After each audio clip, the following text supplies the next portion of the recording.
Hello, how's everyone doing today? Welcome to the live stream. Thank you all for tuning in. We've got 200. Oh, I need to say I'm live. Oops. We've got 200 of you joining in today, so thank you all very much. Please smash up the likes as we're coming in. We've got a surprise for you today that was literally just organized about 4 minutes ago. So I'm not going to tell you what it is, but if you end up sticking around until about the 1 hour mark, you will see.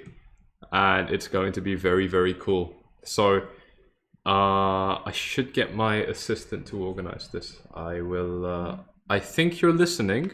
If you are, I don't even want to say it. I'll just message you.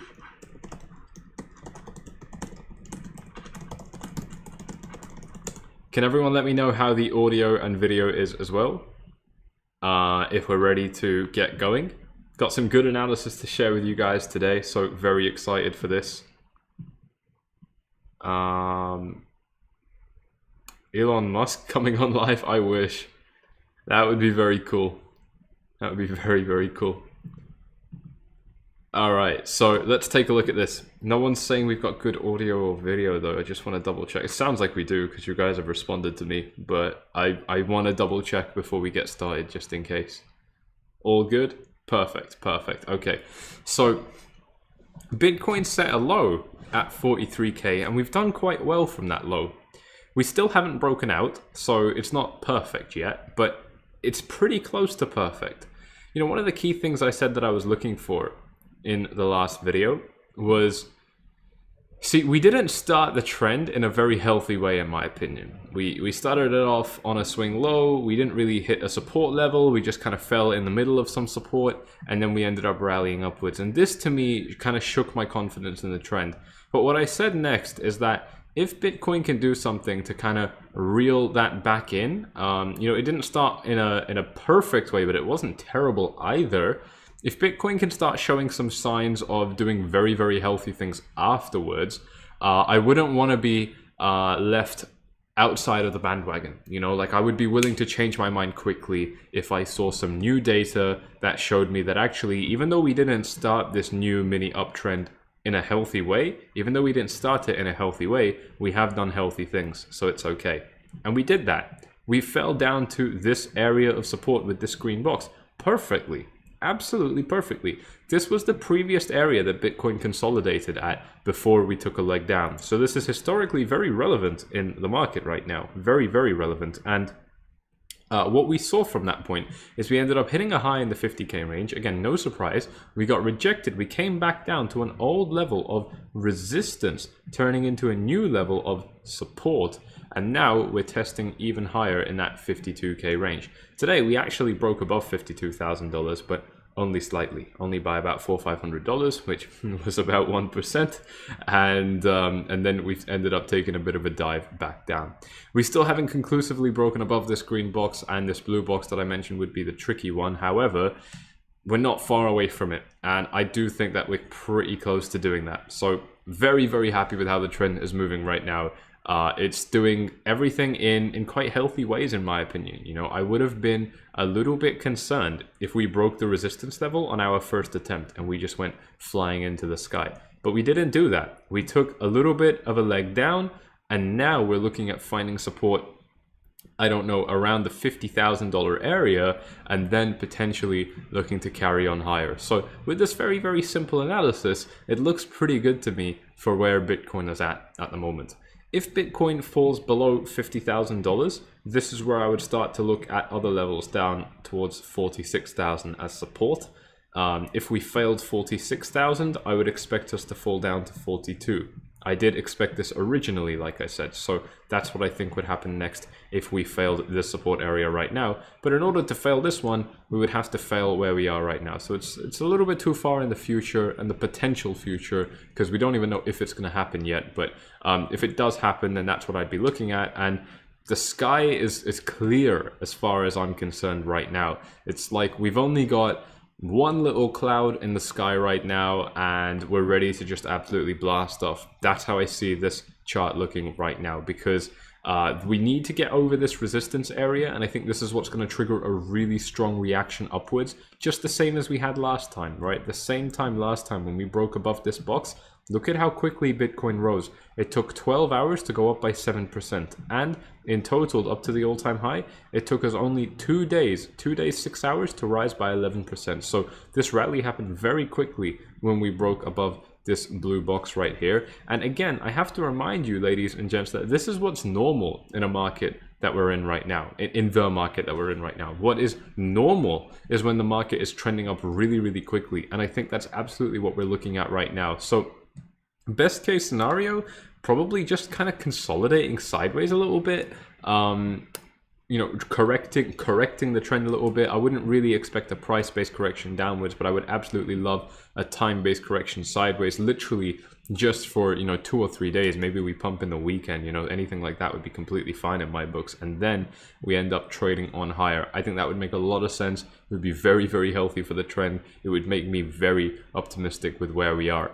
Speaking of optimism, indicators are showing us great signs right here. The 1 hour EMA ribbon is showing us some support, so this actually goes in line with exactly what I was saying just half a minute ago, really, where Bitcoin could end up having a bit of a time-based correction. The EMA ribbon will start extending like this. Hopefully the price will start trading sideways, and we'll just be bouncing in this massive support ribbon right here. So that would make me very, very optimistic about the trend.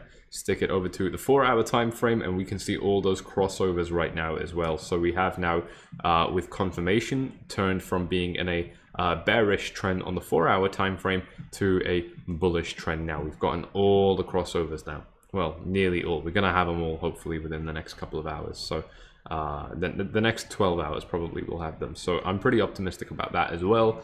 I think that looks really, really good.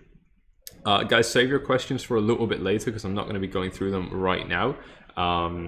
As I said, just kind of going through the Bitcoin analysis. We do have a good surprise coming for you guys later on as well, so I'm very excited for that. If you are enjoying this live stream so far, if you're finding it at all useful, then please hit up the likes.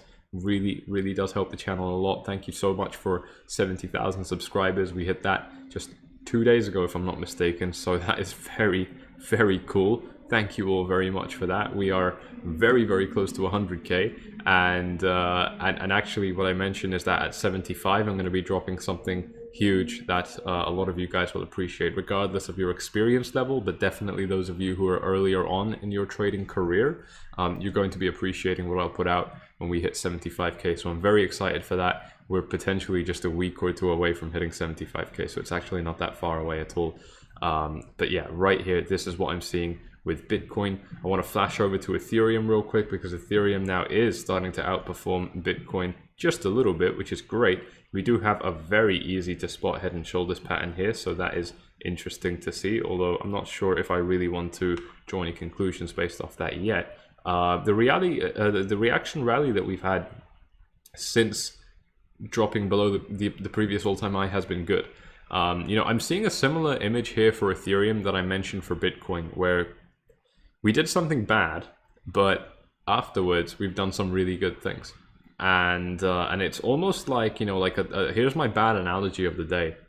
It's almost like a toddler, you know, a little kid, 4 or 5 years old, I don't know, whatever, smashes over a glass and breaks the glass, and you're really, really pissed off at him. But the exact next thing he does is he cleans up the glass and he puts it in the trash, and then he writes a note on the kitchen table apologizing to his mother for causing the mess in the first place. So it's like, yeah, you can be pissed off at him because he threw the glass on the floor. Maybe he did it because he was angry, or he just wasn't paying attention. It was just negligence or whatever. So yes, there is reason to be upset in the first place, but afterwards what happens is great. And that's what I'm seeing with Ethereum right now, because we've ended up doing the same thing. You know, as we were rallying on upwards, we gave the bears a chance to take control of the market. They had that chance and they failed it, so the price rallied on higher and set a new high as well. This is good. This is very healthy, in my opinion. I'm very, very happy with how that's gone so far, and it is honestly just looking more and more like a pretty standard retracement. This is about 36% down, so that's a pretty steep correction. And bearing in mind, ladies and gents, this happened only within the space of 8 days, so that's quite a steep correction to happen within you know, just an 8-day period, just over a week. I think, you know, minus 36% is definitely a little bit concerning, but we have now recovered a fair bit of that already from the low up to where we are right now. I'm sorry, why have I got the why have I got the magnification tool? That was wrong. If we measure this from the low up to the high that we set just earlier today, Ethereum has managed to rise up by about 28% inside of 3 days. So actually, let me get that time frame correct. Yeah, about 3 days, exactly 3 days. It was able to rise up by about 26%, which is really, really good. I'm very, very happy with how that's gone. And I think, as usual, it is just going to take the lead of Bitcoin, because for me, what I'm seeing is that Bitcoin needs to break this resistance right here, and then it can rally on upwards. I see zero resistance for Bitcoin if we're able to pass $52,000 with confidence. I think that it's going to be very, very easy for Bitcoin to rise on upwards towards $58,000. And if we reach the all-time high, I also think we're going to break the all-time high very quickly. The only other possible circumstance I see is that we could be forming something like a descending triangle. Maybe we top out, you know, over here, maybe we top out here, I don't know, but there is a possibility that we're in a descending triangle, and that would start to look a lot like what happened in 2017 around April, May timeframes, if I'm not mistaken. Kind of trading something like this, then breaking down, then back up, but that's a really long-term, disgusting, bearish pattern, and I don't think we're ready for that, because again, the next thing I need to point out for you guys in this live stream is that when we come out of something like this, you know, where we haven't set a new all-time high, in this case for 31 days it was, you know, when it's been such a long time since you set a new all-time high and the market has been trending downwards for 19 days, it's pretty good, you know, like it's enough for the market to then initiate a very big rally upwards. And we didn't have that big rally upwards. We topped out, I think, quite early at only $58,000. There are many people in the space who expected us to go higher. Tone Vase, for example, mentioned that he was expecting something around the mid $70,000 range for where Bitcoin would top out, but it topped out a lot earlier. And so with that in mind, I absolutely think that you know, we're not due for another big correction like this, and we had one anyway, you know. And so I think the fact that we had one anyway tells me that this should be ready to rise up really nicely now. You know, I wouldn't really yeah, March is here, I'm sorry, that was a mistake. I wouldn't really expect that this is going to turn into something bearish and upsetting, you know, beyond this. I think that this is it. And I'm just kind of, you know, I'm just going to watch how it happens. If we do end up getting rejected here, because we are still in that resistance area, then I would be looking at the potential for Bitcoin to be in an inverse head and shoulders pattern, which would look something a little bit like this. This would be a very bullish pattern, but I don't think we're going to form it. I think that Bitcoin is going to be able to break it while it's in this range. I think that's quite likely. Again, you know, what we're looking at, what we're looking for even, is for that euphoria and that excitement, that optimism to return back into the market. And if it's happening, then there absolutely is going to be a pretty easy route for Bitcoin, in my opinion, to just rise on upwards and let the excitement carry it higher. You know, when we break this resistance, there's very little price history here. You know, Bitcoin throughout its entire history in its lifetime has only traded above $52,000 for 3 days. You know, and so it's going to be pretty easy for people to push the price higher, because nobody wants to sell the price. You know, nobody wants to sell Bitcoin when it's ranging higher. That's the nature of a euphoric, exponentially rising market. That's why they're so beautiful and so dangerous. Bob A, your calm voice helps me not panic. Thank you very much, Bob. Yeah, you can tell there's no panic with me. I mean, whatever happens, I'm here to enjoy the ride, really, and trade it wherever it goes. I traded a short position down because I saw this drop coming.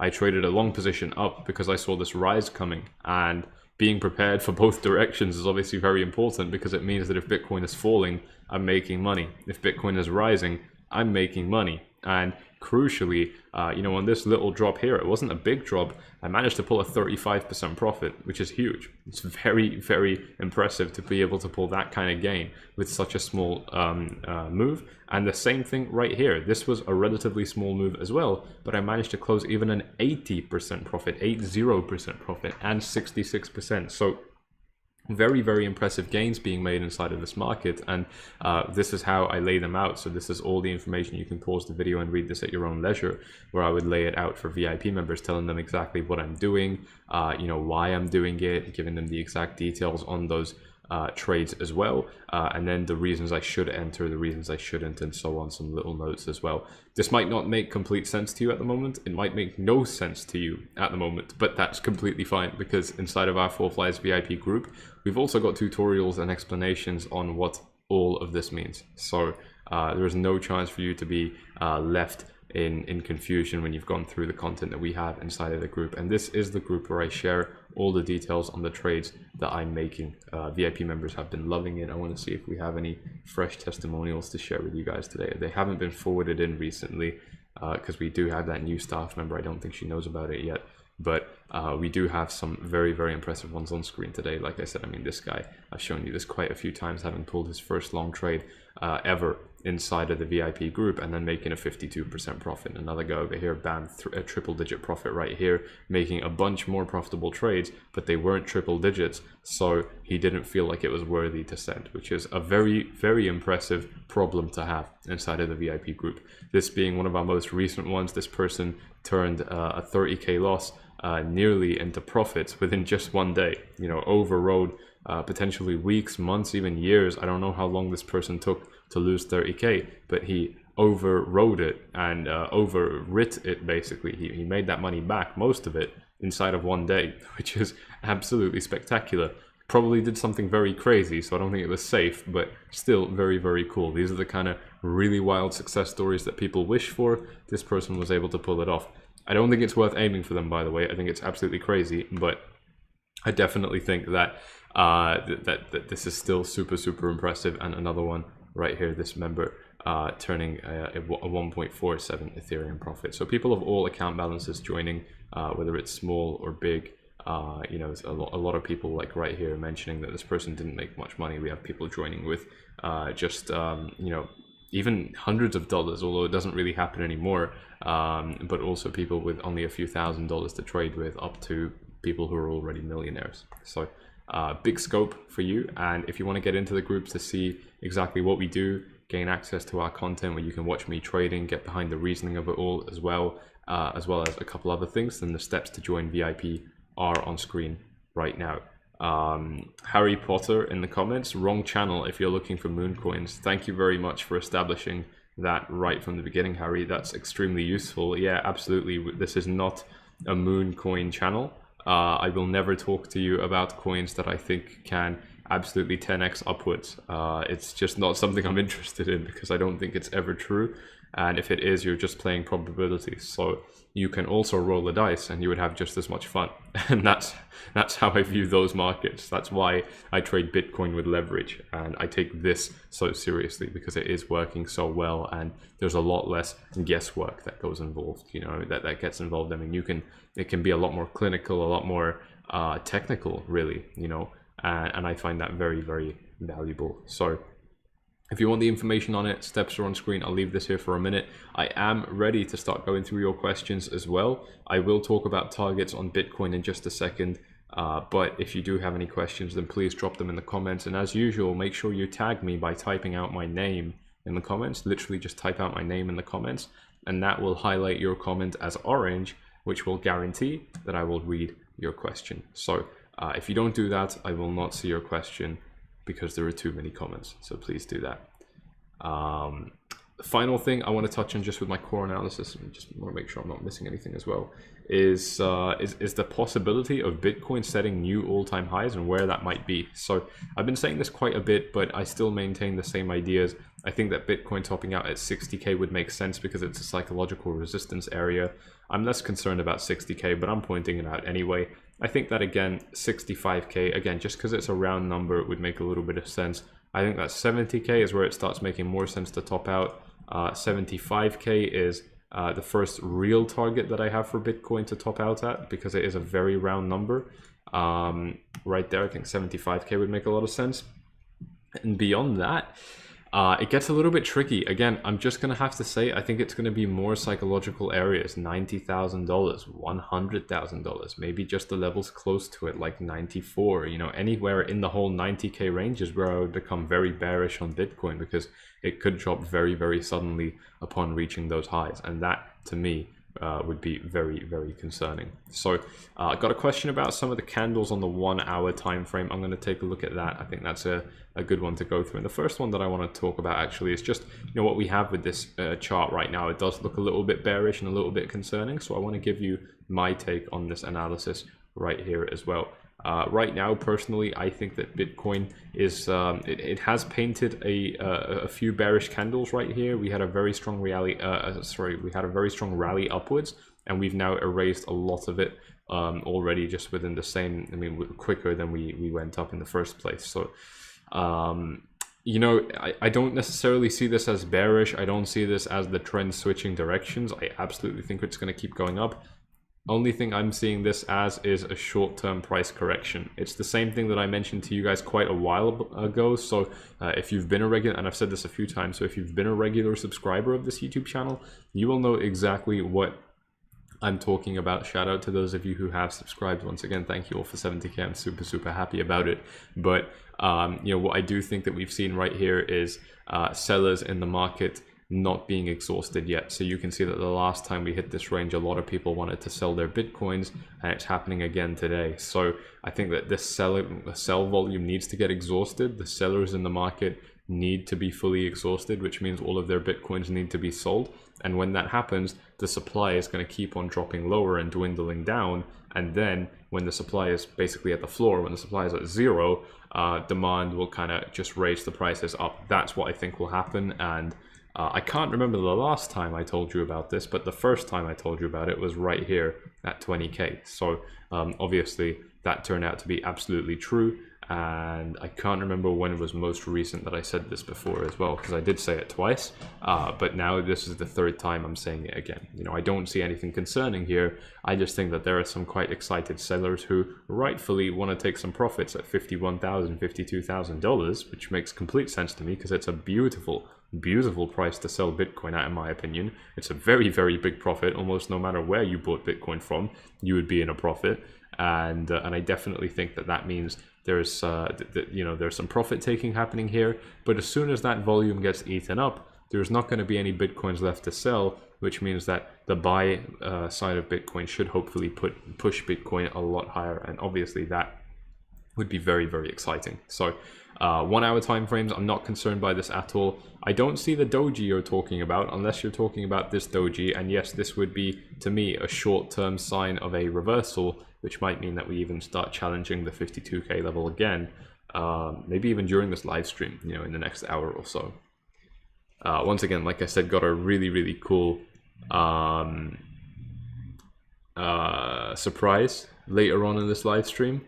Actually, I'm not sure if it's going to happen, but if it does, it's going to be really cool. I'm not going to tell you guys what it is yet, but if you're excited for that, smash up the likes as well. It's going to be very, very cool. I want to make sure I'm not missing any questions, so bear with me. This is just the beginning of the correction. It will come down to 35K before breaking the all-time high. That's a lot of conviction, Andre. I wouldn't be so sure about that. I don't know why people talk in absolutes about Bitcoin analysis. Nothing is guaranteed. Anyone who acts like the price is guaranteed to go somewhere is instantly written off as an idiot in my books. Like, there's no there's no excuse for talking in absolutes in trading. Anything is possible.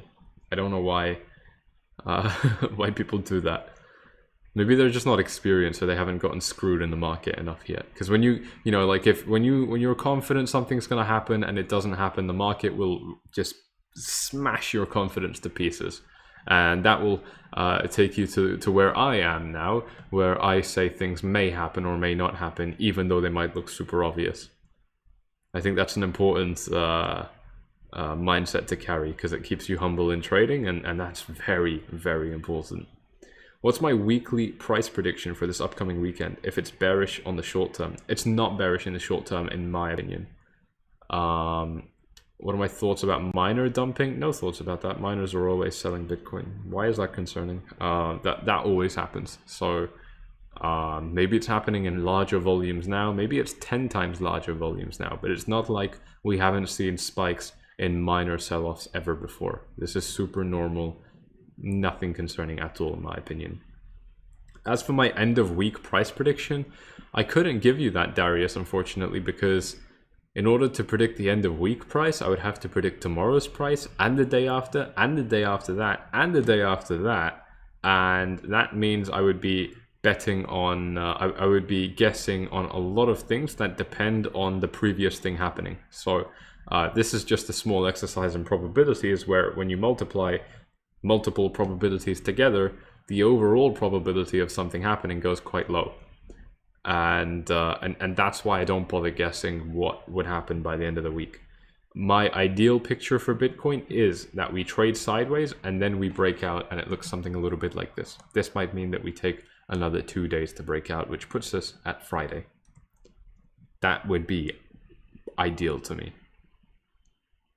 Please do a bit of TA on Cardano with a price prediction if I can in March. And what's the surprise? I will not reveal the surprise yet. Also, I am super hungry. I haven't eaten all day and I just got back from the gym. That's why I'm not super energetic today.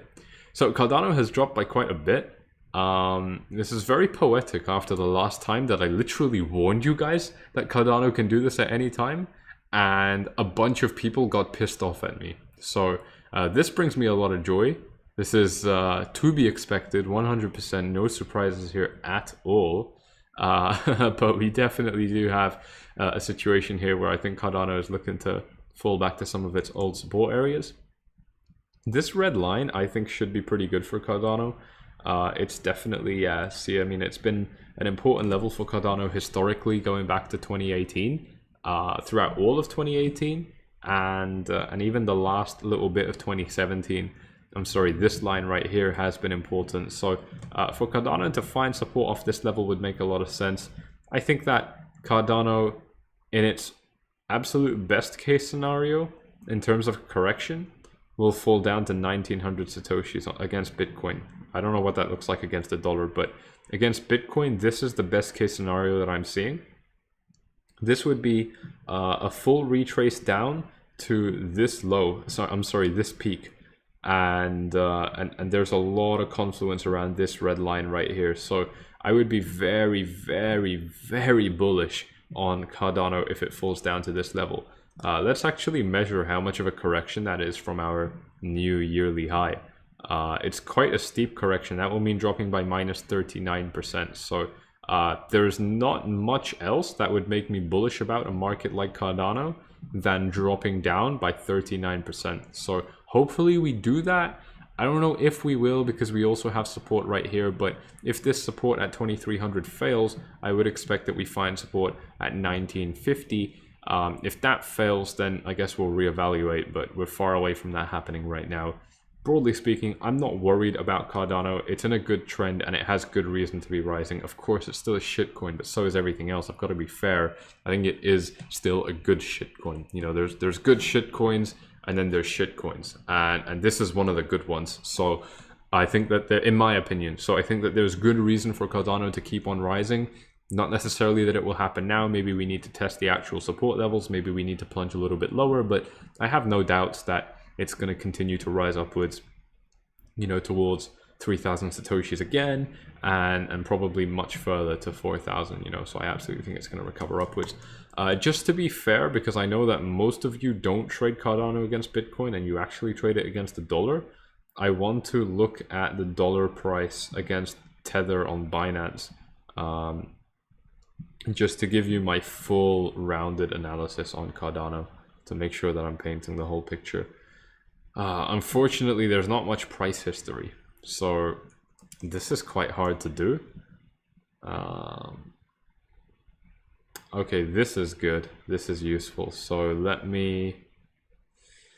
I mean, it's already set an all-time high against the dollar, hasn't it? So, by the way, this is a perfect illustration of how altcoin holders are worse off than Bitcoin holders, because Cardano against Bitcoin is not at an all-time high, but Cardano against the dollar is, which means that sure, you would have made a lot of money trading Cardano, but you would have made way more trading Bitcoin, like way more. And again, to put it into perspective, right? So the current price of Cardano is 2,400 satoshis, and the all-time high 8,700.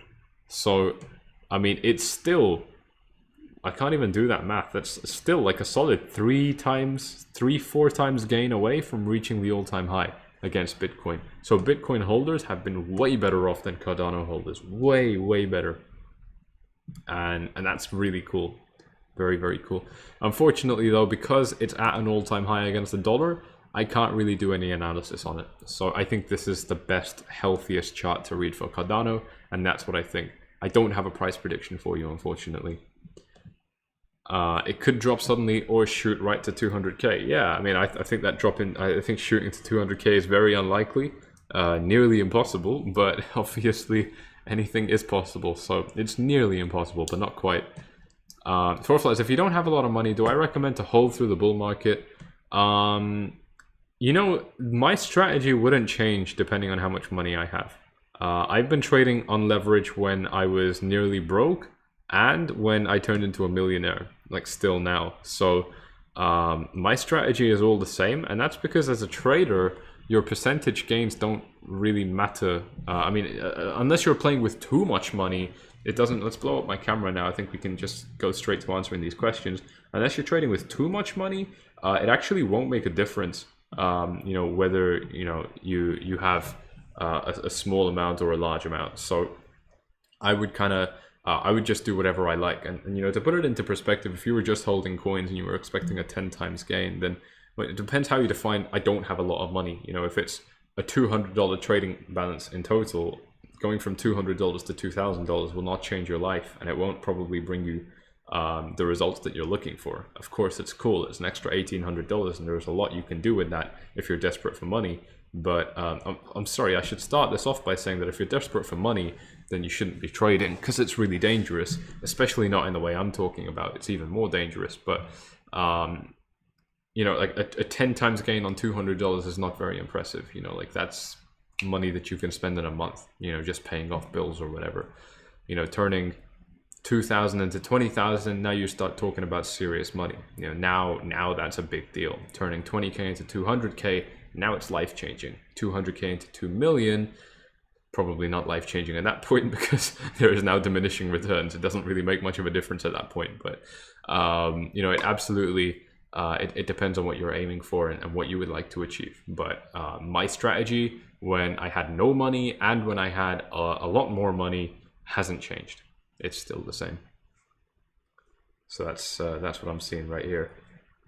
Thank you all for tuning in. By the way, we've got 1,000 viewers in this live stream today. So if you are enjoying this live stream, please go ahead and hit up the like button if you haven't already. If you're new to the channel, then please subscribe as well. It's very useful for me and for you. So the channel grows, makes me feel good, and you don't miss out on this content. So that's really cool. Let's see what other questions we have. The echo is gone lovely. I'm very glad that you've noticed. Someone predicted the surprise. Was it that obvious? Really? Anyway. Forflies, that is the ugliest Head and Shoulders. Yeah, it was a very bad Head and Shoulders. Absolutely. But it's still there. Do I think we will see a sell-off of similar magnitude after 2017 peak again? Yeah, absolutely. I think that's super likely. Yeah, because this market is only rising because of exuberance and excitement, and eventually that rug gets swept from under everyone's feet, and things do come crashing down almost every time. So I'm very positive about that. I definitely think that we're getting another sell-off like that at some point. I don't know when it's going to happen, and that's part of the challenge. It's actually very hard to tell.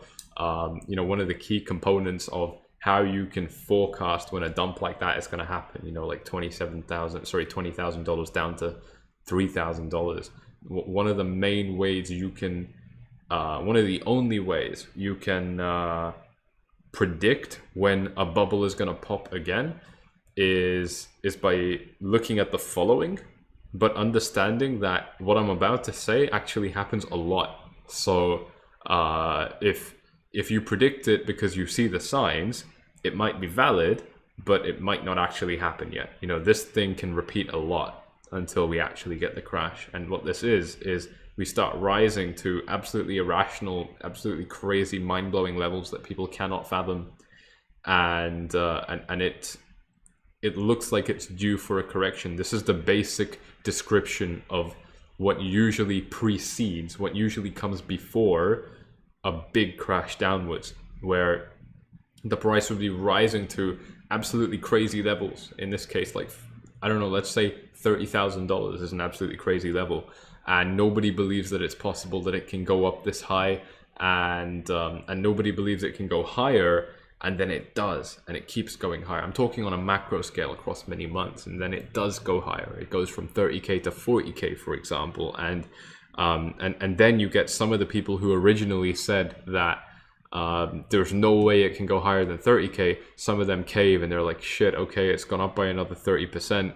I'm gonna buy. I don't care what happens. I'm just gonna buy. I'm gonna FOMO buy Bitcoin, and then they make money, and it goes from like 40 to 50, and now they made another 25% profit.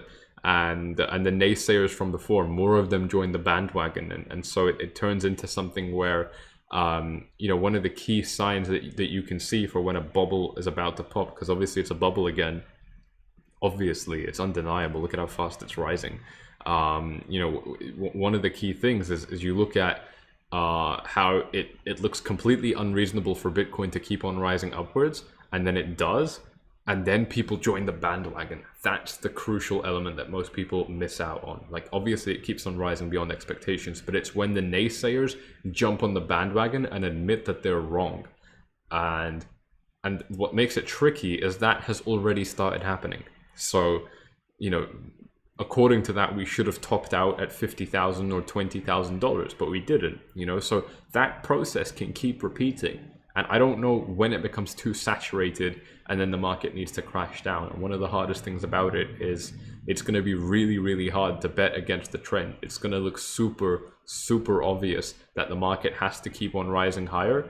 And because it keeps on rising higher before that, and its history has been so strong, there's no reason to doubt that it won't continue. Because most of the time, when you think something like that, it does actually continue. So you would be correct, you would be correct, you would be correct, and then one day you won't, and then you will be in denial because, you know, the standard first drop, Bitcoin took what, 5 days to go from 20,000 to 10,000, and then it recovered back up to 17,000. So that first drop, 20 down to 10, is going to look like a normal you know, correction in the trend, you know, similar to if we take it back to the chart, it's going to start looking like, let's go to Bitcoin right here.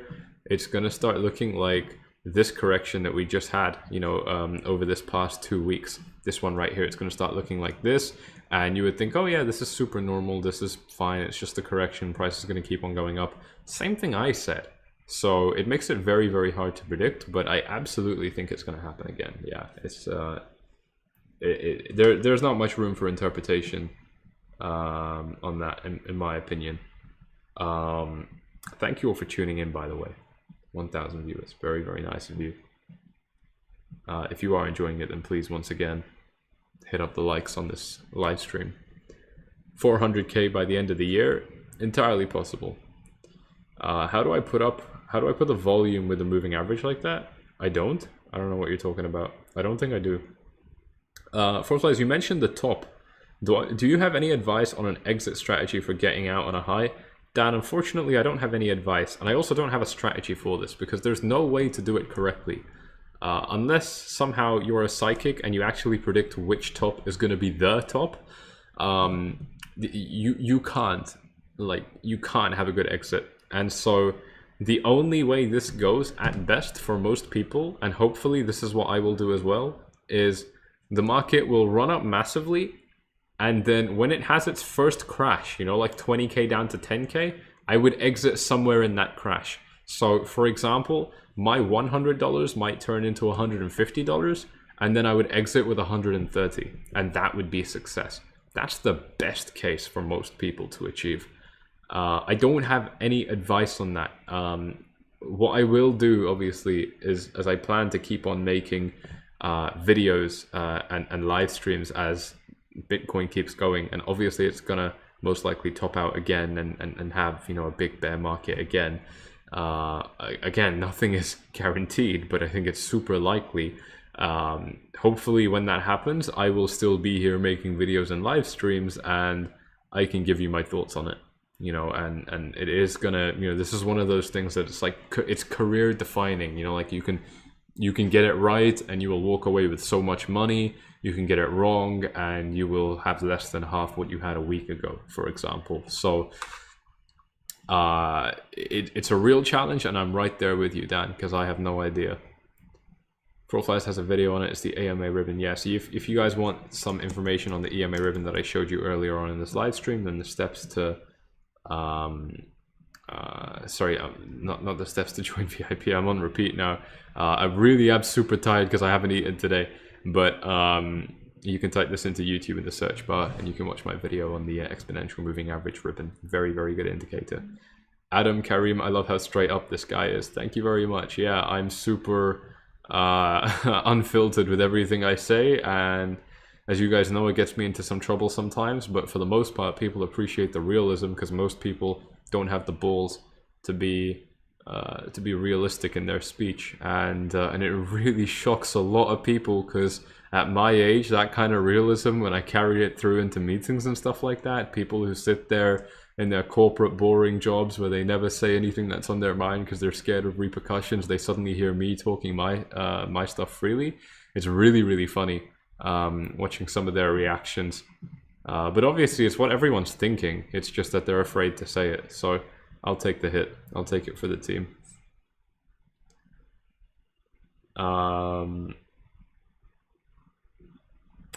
I not even telling VIP is the upcoming surprise? Well, the surprise was only... I didn't even know it was happening until like 3 minutes before the live stream started. So there was no time to tell VIPs. It's not even that big of a deal. I'm making it out like Elon Musk is joining. It's not that good. It's good, but not that good. Do I only take trades on the 1 hour and 4 hour chart? For the most part, yes, that's correct. I don't take long time frame trades most of the time. Sometimes I do, but most of the time I don't. What would make the US dollar rally up? Certainly not the upcoming stimulus. Nothing would make the US dollar rally up. I mean, it might be temporary, you know, like the US dollar could temporarily go up for a couple of months, even a couple of years, but overall, I mean, the trend for any currency is undeniable over time. I mean, it's gonna lose value. It's inflation, you know, like it's gonna happen. You can't really avoid that. No currency has avoided that as far as I know. Like no major currency that actually gets used properly has been able to avoid that. The best thing is, I suppose, yeah, if inflation stops and people start seeing, having more faith in America and its politics and its economy. But when you've got all the fierce competition from Asia, which is much more capitalistic than America now, I don't see that happening. I don't see any plausible situation where the US dollar can rally upwards. I'm very, very sure of this. In fact, just today, the UK government announced that they're raising corporation tax from 19% to 25% at the top band. And this is the first time they've ever had a top band like this, as far as I know. It just happened today, like 2-3 hours ago. So to my British viewers, if this is the first time you're hearing of this, I'm really sorry to break that bad news to you. But I was fully expecting it. This is one of the reasons I left the UK many months back and came here to Dubai, because there is no tax here. And I think that this is just one of the things the governments are doing to claw back some of the money that was spent during the coronavirus pandemic and things like that.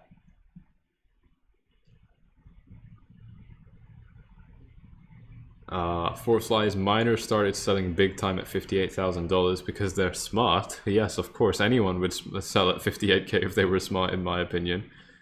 They started holding again 43k.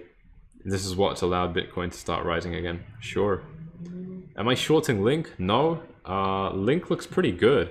Link had a big drop down, but it was a pretty standard correction as far as I'm concerned. I said this in a recent live stream as well. So once again, those of you who are subscribed, you would have heard my thoughts on that pretty clearly. I do definitely think that it looks super healthy to keep on rising back up to its all-time highs. I mean, it's had its big correction, and again, I mean, this was a big drop. I mean, this was minus 43%, so it's bigger than even Ethereum had, for example. I think it's had its correction now, and it's ready to start rising up again. I mean, since that drop, how far has it gone up by now? Up by 47%. And by the way, shout out to the idiot that sold down here. That's impressive. You know, like, whoever sold down here must have been feeling absolutely terrible at the time, and even worse now. Forflies, can I please talk a little bit on XRP? I don't really want to. Every time you guys ask me about XRP, there's nothing actually interesting happening to it. How do I see Swissborg coin going in the next few months? You know, it's doing very well. It's the same thing that I've been saying for a long time, Swissborg token. Swissborg's typical price action since the end of last year has been the following. Since, yeah, Q4 last year has been the following.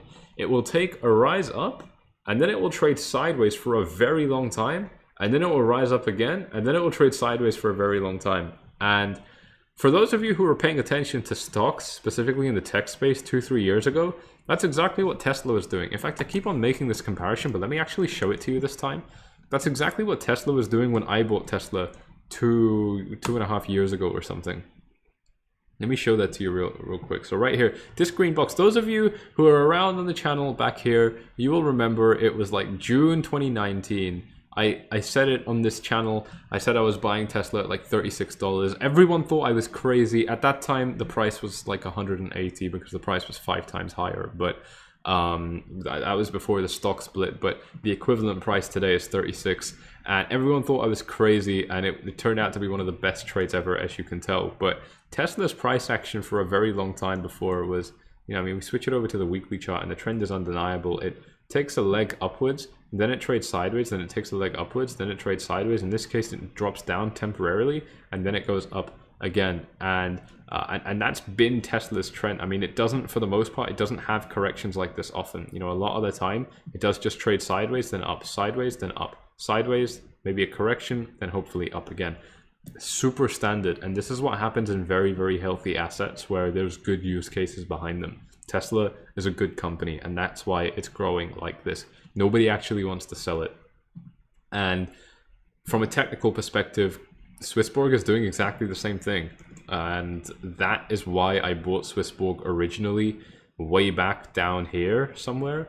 And that's why I think that it's going to rise up very nicely now. We're in March, and if I'm not mistaken now, this, unless they've changed their time frames, this month is where they are releasing more things. And this entire run-up, by the way, this run-up happened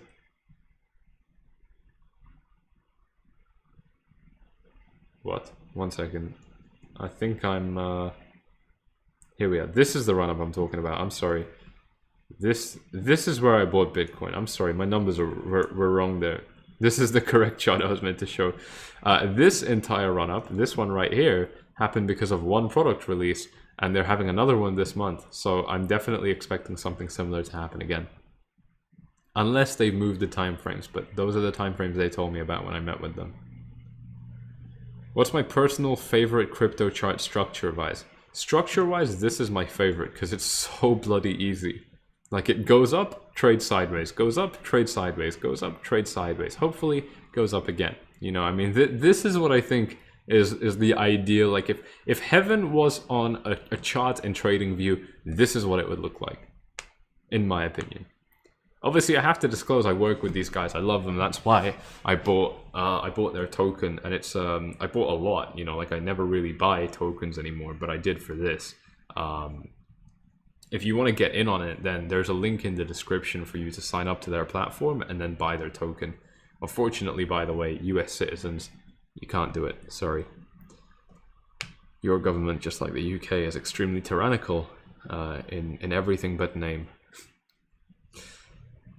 Someone's asking me, how does that work? How does what work? I'm sorry, because you sent that comment 20 minutes ago, and I'm just like going through it now because I'm answering questions, and there's a lot of questions. I'm not actually going to be able to go through them all today, unfortunately. What's the highest leverage I would use in the trade? I would never use more than 25, but It's super, super rare that I use more than 10. Very rare that I use more than 10. And 25 is the highest. Unless I was just being an idiot. You know, then I would use like 100. But those trades don't even count. I knew they would screw up. Really, Forflies considering all fiat currencies will be dead. Yeah, still, absolutely. That doesn't change my opinion.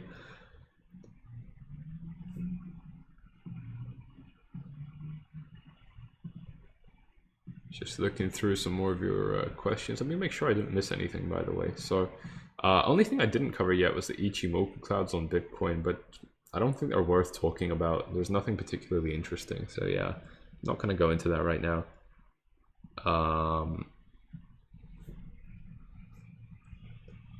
Let's see what else we have here. A crypto YouTuber who doesn't, finally a crypto YouTuber doesn't spend half the video talking about likes and comments and promo after promo. Thank you very much, Derek. I think some people would disagree with you on that one, but I'm glad that you like it anyway. While we're on that note though, please go ahead and do those things, subscribing and liking if you haven't already. You guess my surprise is here? No? How do I see Swissborg coin going in the next few months? Okay, I've answered that one. Do I spot buy Bitcoin as well if it dumps? Nope. I don't think it's a bad idea. I just don't do it. Forflies, take a look at the Bitcoin mempool. Maybe a very good indicator to compare to the last bull run and bull and bear markets. I would, but I'm not very good at that. So there's no use in me looking at that. I wouldn't really be able to help. Do I think entering in a long position at 51k is a good trade? This is a resistance area, and at resistance areas, the price usually drops. I'm not saying that's going to happen, because I don't think it's going to happen, but I also think that makes it very dangerous to take a long position right now. I do have a trade planned, and the details have not been shared into VIP yet. Which is a good thing, because I was considering trading it, and then I was a little bit unsure, and it turned out to be a good idea. But as soon as I've decided what I'm going to do, I will share those details inside VIP. Once again, the steps to join are on the screen right here for those of you who are interested in gaining access to the information on everything I trade. You want to get our courses for free, for example, alongside your VIP subscription. The lowest prices we've ever had right here, ready for you to join. Let's see what else we have here.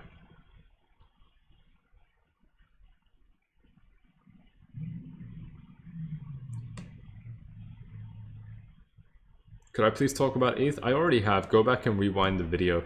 I think it was at roughly 10 minutes. Could I check Theta? Nope, sorry. I'm not interested. Phil in the comments, subscribe and like, everyone, support our main man, Forflies. Thank you very much, Phil. With the pineapples and the fire emojis. Let me pin that comment really quick. Thank you very, very much. If you haven't already, then please go ahead and do that. Do I think Bitcoin will fall in the long term? Fail in the long term, sorry. That's not a question for me. I can't answer that. I don't know. I don't think anything's guaranteed. Is it worth keeping my one? I can't tell you, I'm sorry.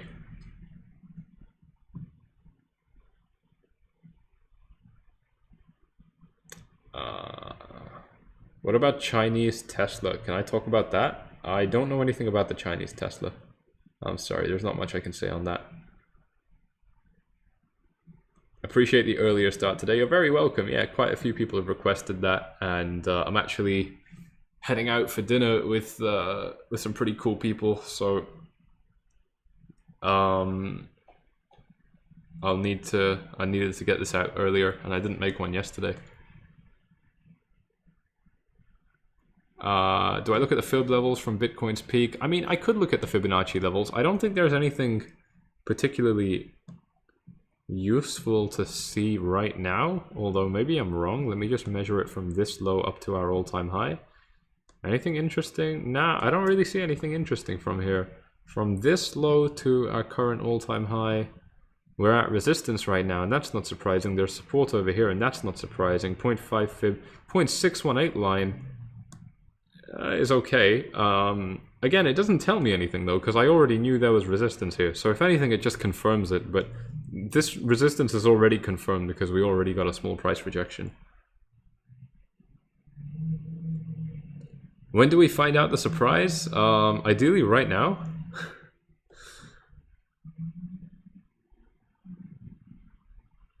I'm just kind of waiting now. How expensive is life in Dubai? Big difference compared to other states and cities. It's not more expensive depending on how much you want to flex. If you want to show off, obviously it's super expensive, but if you just want to live a normal low-key life, then it's not more expensive than any other major city in the world, as far as I know. In the West, I should say, because I can't compare it to countries like countries in Asia, for example.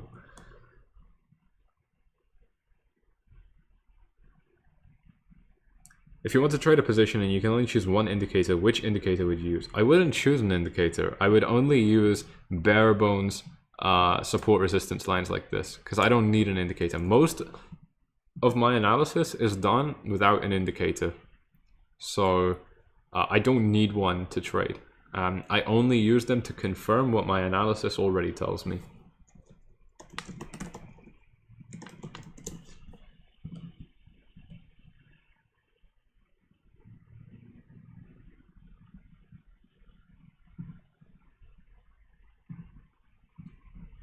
Let's see if we have any final questions here.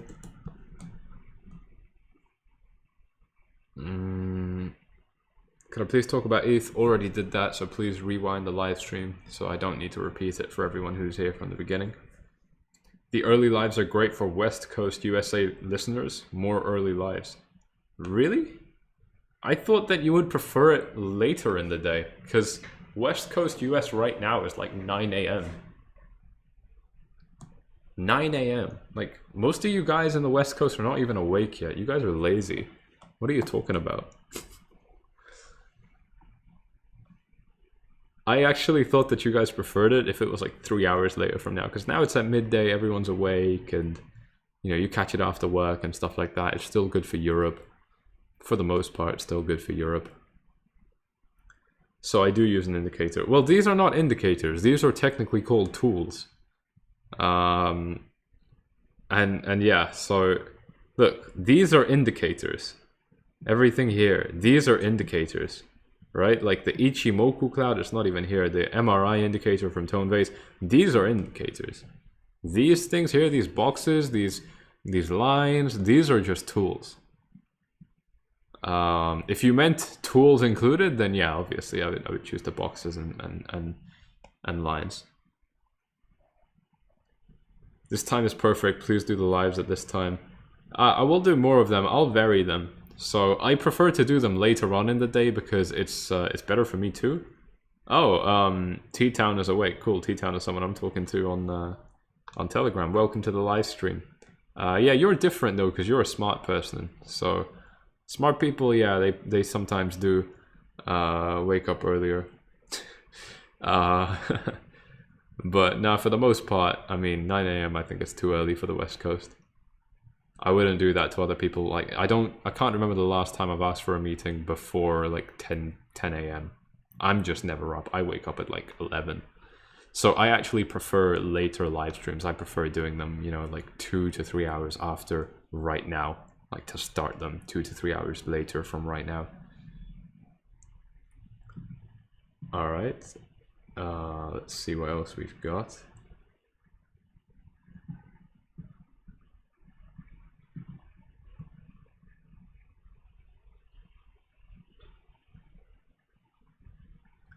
Got a lot of questions asking me to talk about the Chinese Tesla, but I don't know anything about it, so I can't say anything. Like I don't even know the name of the company you're talking about.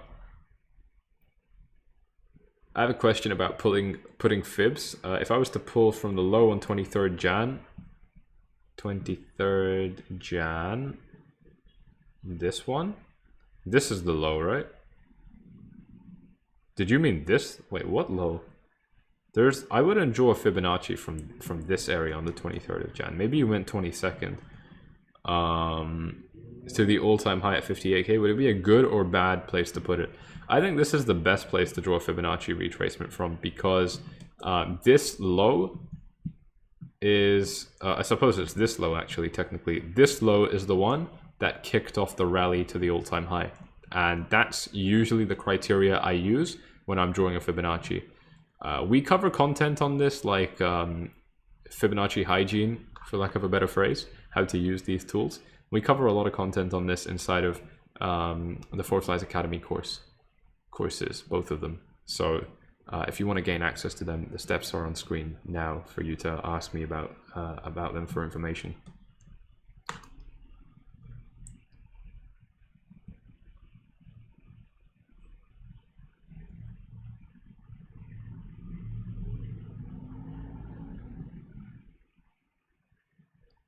It's noon in Toronto, gotta get to work.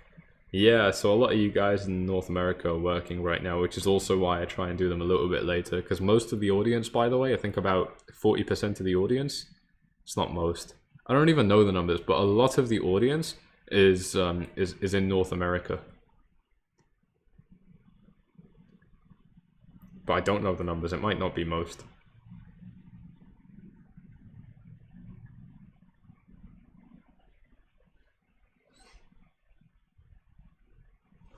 Do I think the government will ban cryptocurrencies from cashing out in the future? It depends which government you're talking about, mate.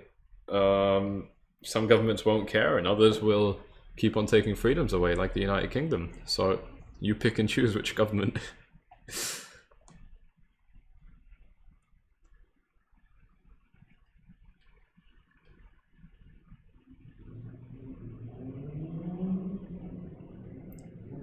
So you guys really seem to like this time for a live stream.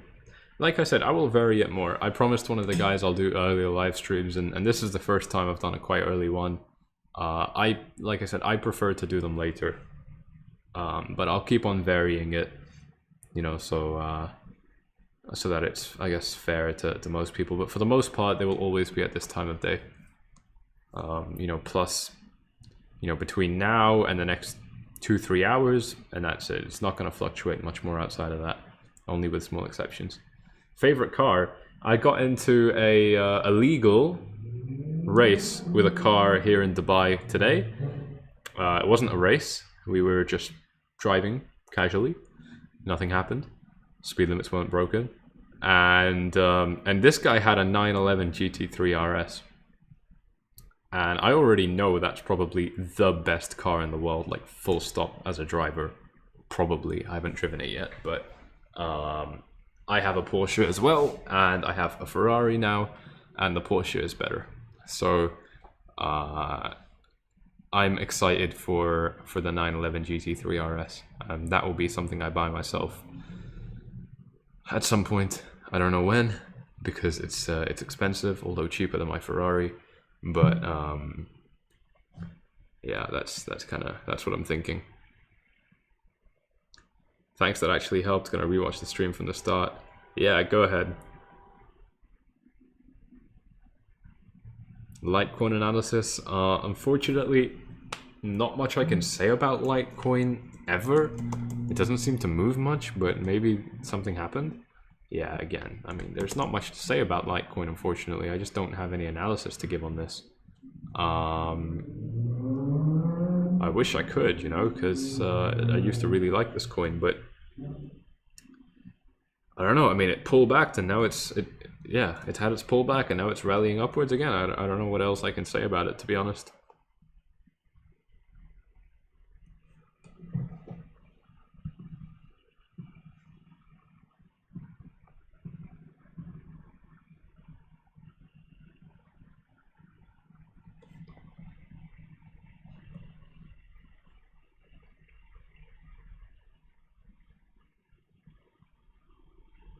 For the new ones around here, Forflies is one of the best traders and analysts in crypto. Thank you very much, Carlos. Thank you. I will go ahead and agree with your comment. It's realistic analysis. It's very grounded. So if you like that and you're not already subscribed, then go ahead and do that. We've been growing so much. It's so cool. Where do I buy Swissborg token? There's a link in the description that says join Swissborg, and you can buy it from that link if you're not in the US. Is the surprise opening a live trade? No, it's not actually.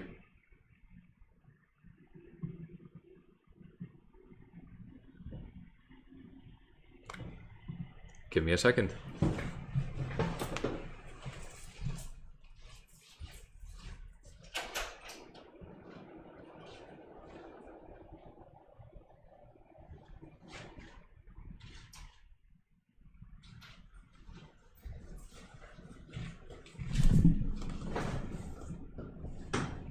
See if we have any final questions as well.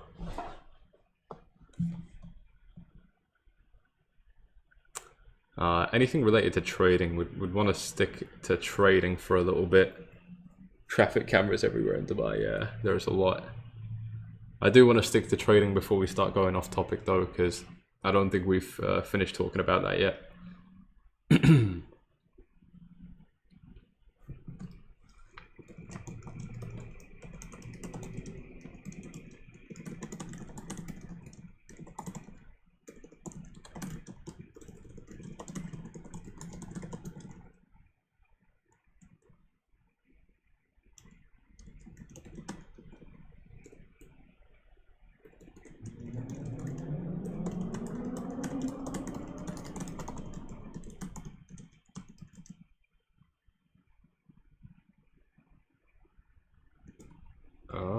Okay. I'm sorry, I'm just organizing something here. Just have to ignore the chat for a minute, but I'm back. Is it easy to get citizenship? No, not citizenship. You need to like know Arabic and stuff like that. That's not easy, but it's easy to be a resident, yeah. I'm from the UK, also looking to escape the tyrannical government. It keeps getting easier, I think. It's not too hard at all. It's very easy if you have a company. Anyway, like I said, let's stick to trading for a bit. Do you guys have any other charts you want me to look at? Any specific questions, any stories about trading, stuff like that?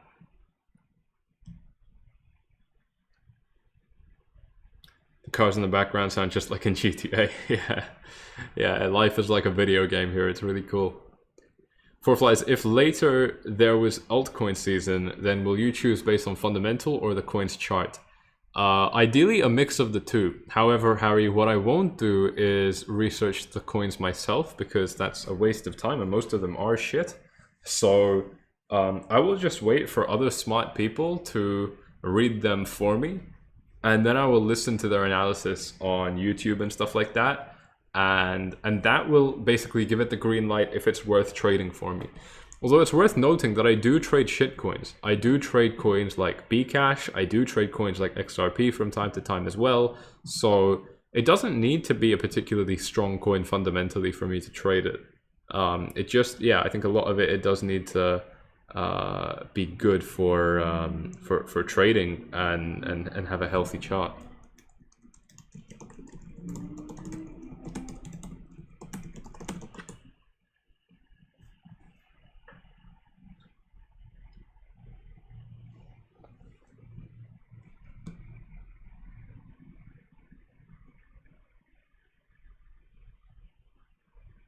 If I missed the $43, $45, and $47 entry, do I have new entry points on the current chart? From Kim.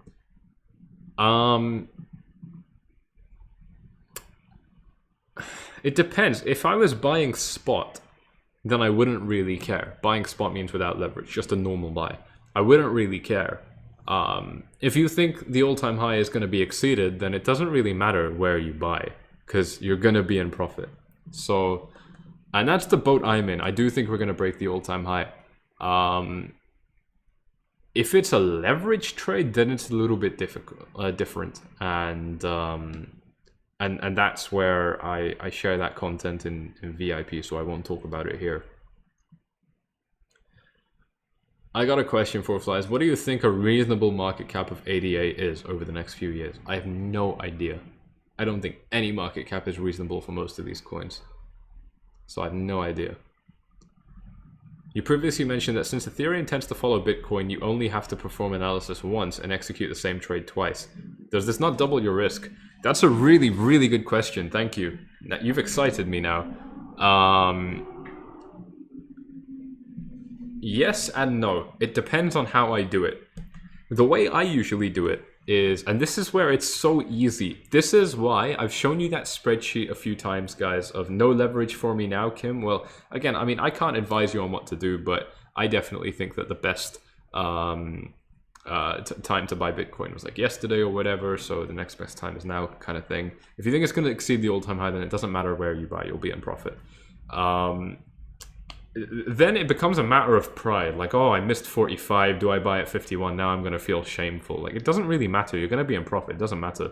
But to answer your question about trading Bitcoin and Ethereum, the thing that makes this so easy is that Bitcoin will move first.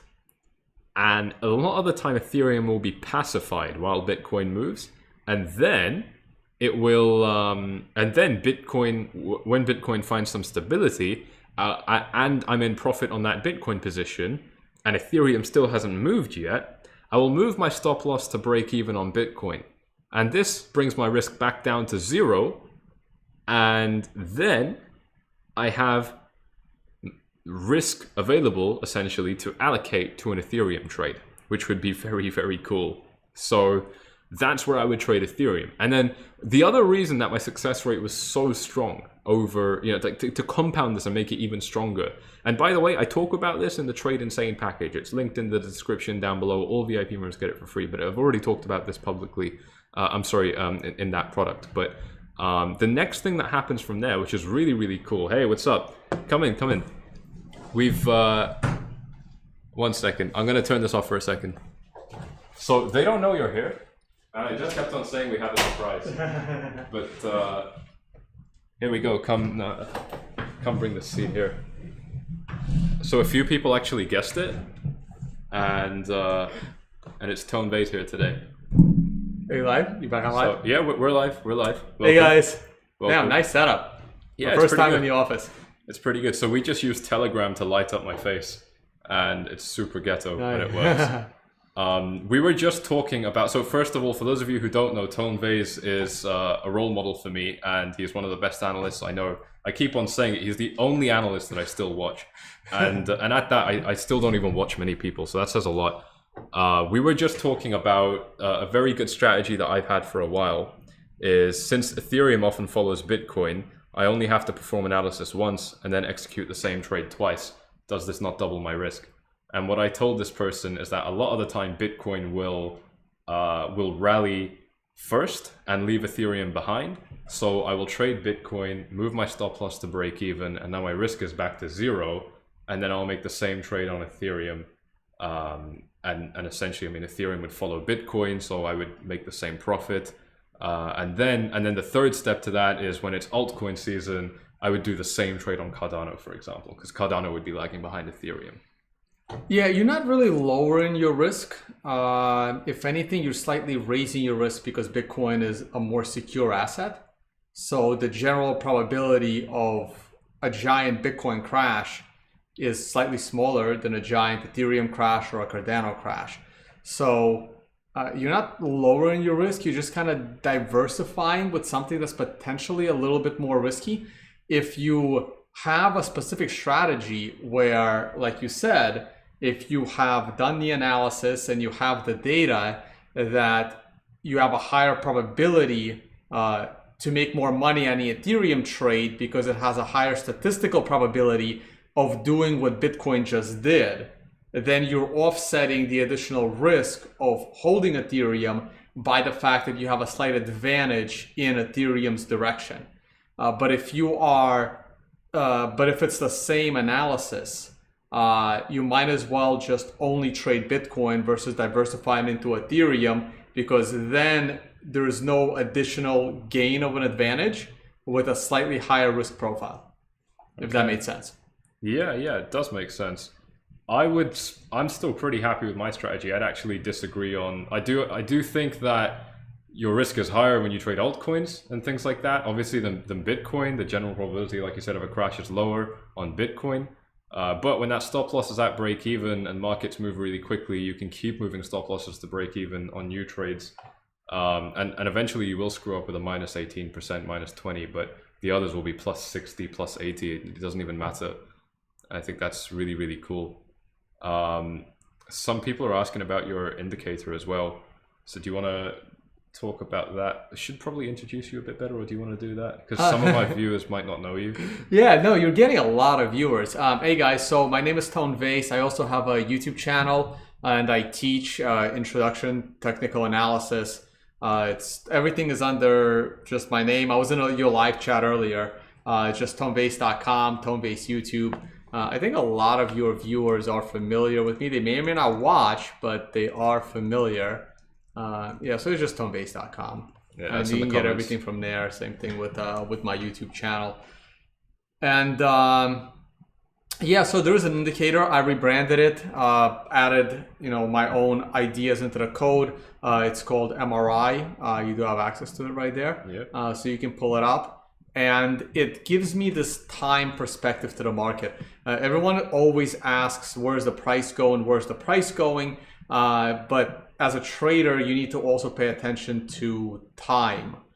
So time is also pretty important along with the price. And this is one of the few indicators that is completely time-based, and it's not necessarily, it has a price component, but it's time-based. It doesn't tell you at what price to get out, it tells you on what day to get out. So when you see those twos at the top of a trend, twos or ones, that tells me that I may want to consider getting out of the market. The opposite if it's a green one at the bottom. We haven't had those. I was hoping we would get one 3 days ago, or I was hoping we would get one like today or yesterday, but we turned 2 days early and we did not print one of my MRI buys. It would have came yesterday or today had the market kept going down, and I was very interested in picking it up. So now I'm back to being bullish pretty much almost across all time frames. If tomorrow we're trading around $52,500, I will be bullish across all time frames. And this indicator on a weekly chart, if you flip over to the weekly, it's looking really good. I'm waiting for that next red arrow, which is, if we keep going higher on a weekly scale, would come at the end of March. And that would be a nice exit for me if the price is in the mid 70,000s. Yeah, so it goes along some of the analysis I shared earlier today in this live stream, where if Bitcoin manages to peak above 52,000, that's where I think the rally up to the all-time high is almost guaranteed. I'm with you there. We clear the analysis, and that's where exuberance, I think, will just carry the market higher, and breaking the all-time high should be quite easy. Yeah, because I'm looking at the moving averages now on a daily chart, and the 20-period moving average on the daily was looking really, really good. I've only got the 50 here. Let me edit this really quick. Let's take a look at that. Yeah, so that's below the price right now. Is this correct? That's correct. No, I mean, it's below. Yeah, it's below. We crossed it today. Yeah. It was looking like a rejection yesterday. So yesterday, I'm still assuming the rejection. But if we close above it today, and we spend all day trading above it tomorrow, then I would be very, very bullish across all time frames. Yeah, so the daily close on UTC now is 7 hours away. So a lot can happen in these 7 hours, though. So it's still more than a third of the day left. No, almost exactly a third. Don't. Yeah, we'll ignore that comment.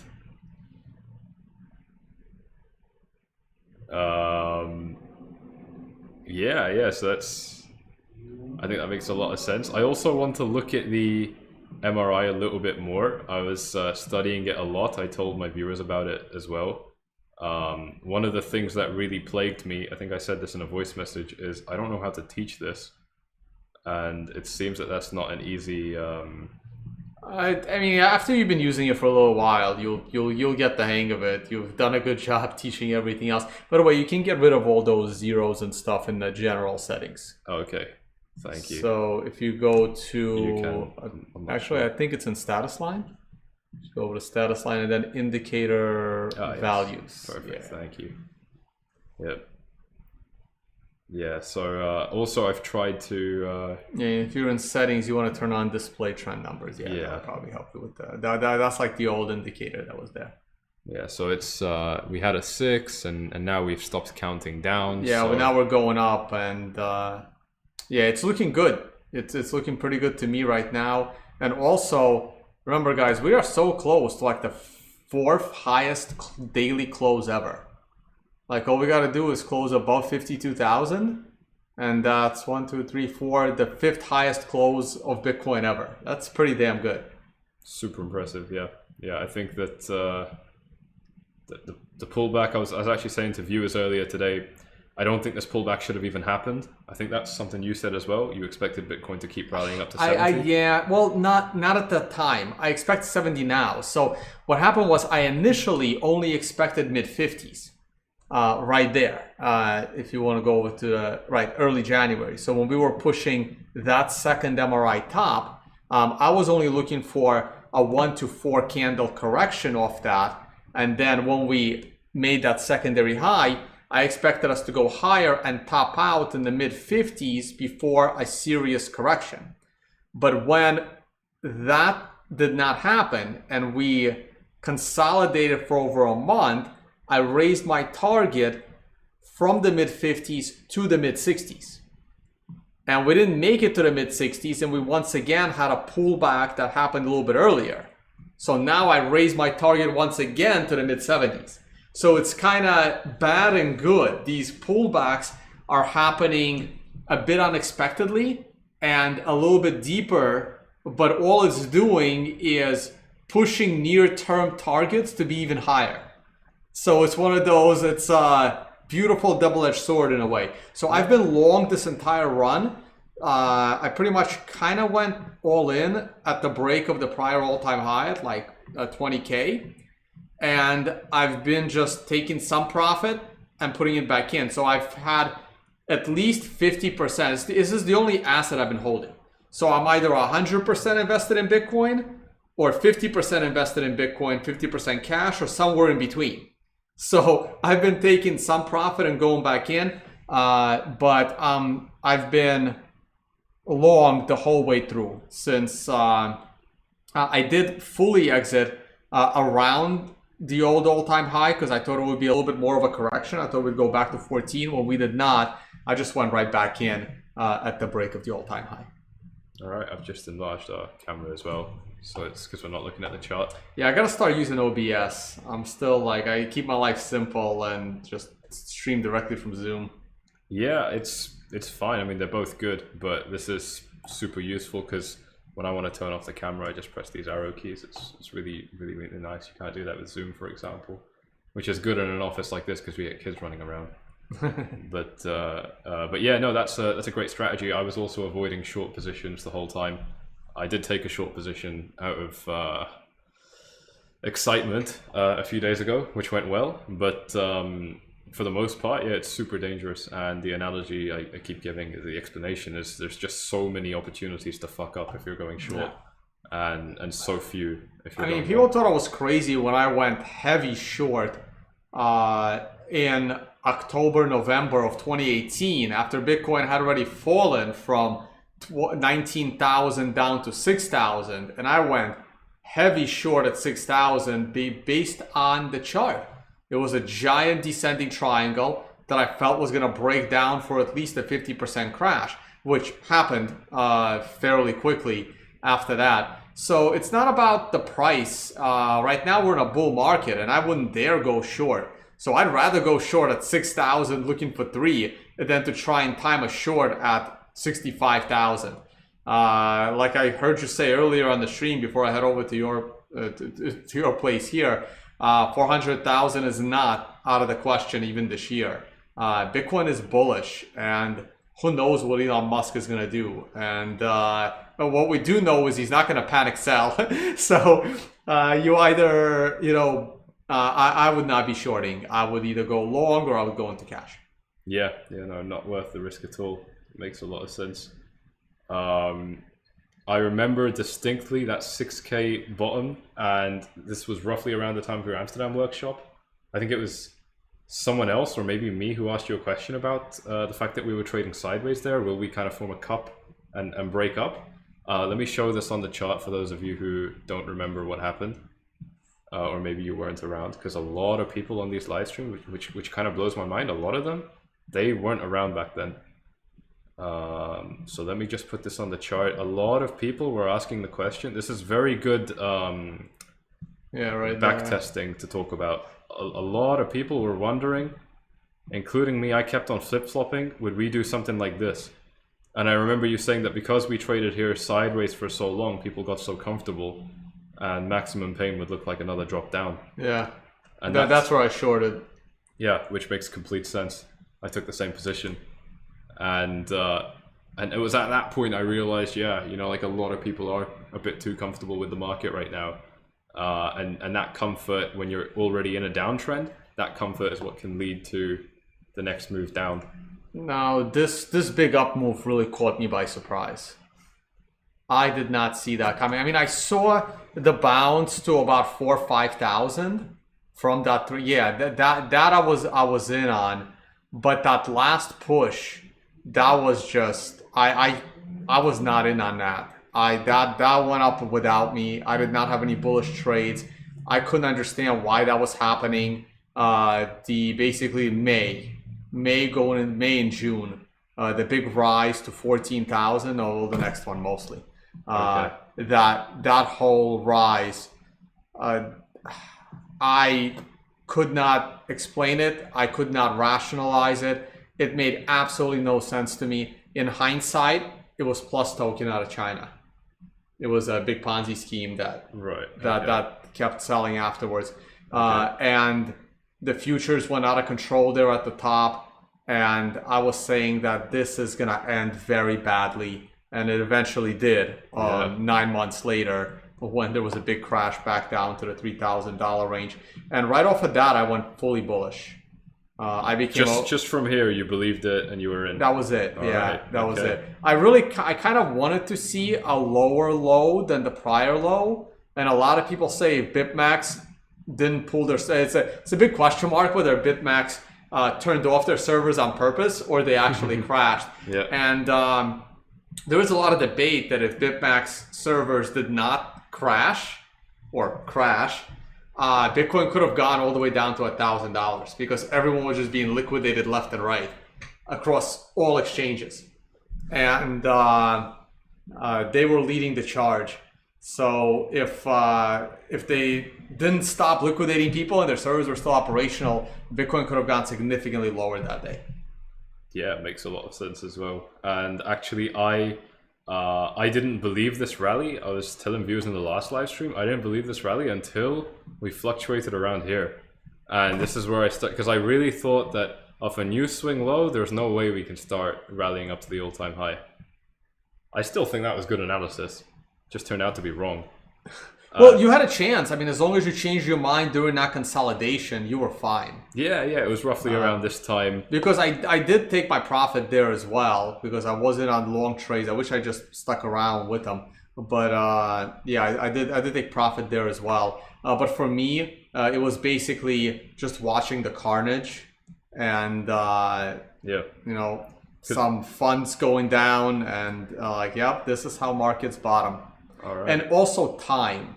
Time was a big factor because when that pain point came in, that's now been almost 1.5 years since the prior all-time high, and that's a lot of time has gone by. It's actually this one was because now we're talking November of the prior year where the high was made. So you are talking 1.5 years or the ultimate high. Right. So you are talking 1.5 years of a giant correction, even though that low wasn't the ultimate low. That's still 1.5 years worth of candles. That's over 2 years. Sorry, almost 2.5 years worth of candles. So that's a lot of time. For me, the perfect bottom would have been sub $2,000 around September of the prior year, because that would have been plenty of time, 1.5 years, a little more than 1.5 years, and the ultimate low in price. So you mean if the market traded like that? down to 2?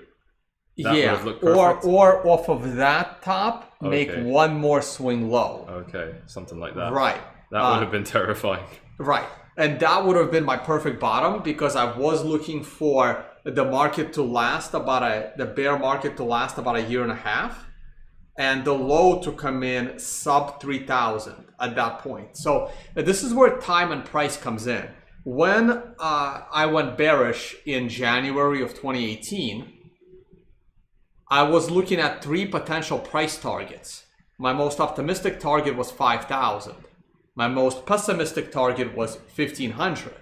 And then you have the in-between target of 3,000. But time also matters.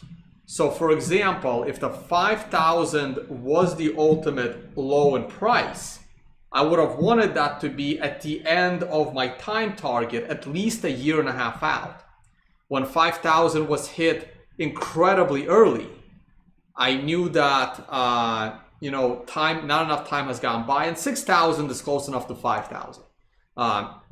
Then my middle target was hit still in the same year in 2018, and I felt that target came a little bit too early.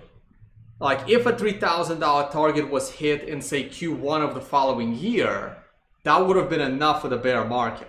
But because that $3,000 target just came a little bit early, because 9 to 10 months of a bear market was just not enough. I was looking for more price downside, but instead of more price downside, we got more extended time, because then it took another year and we were still back in the $3,000 range.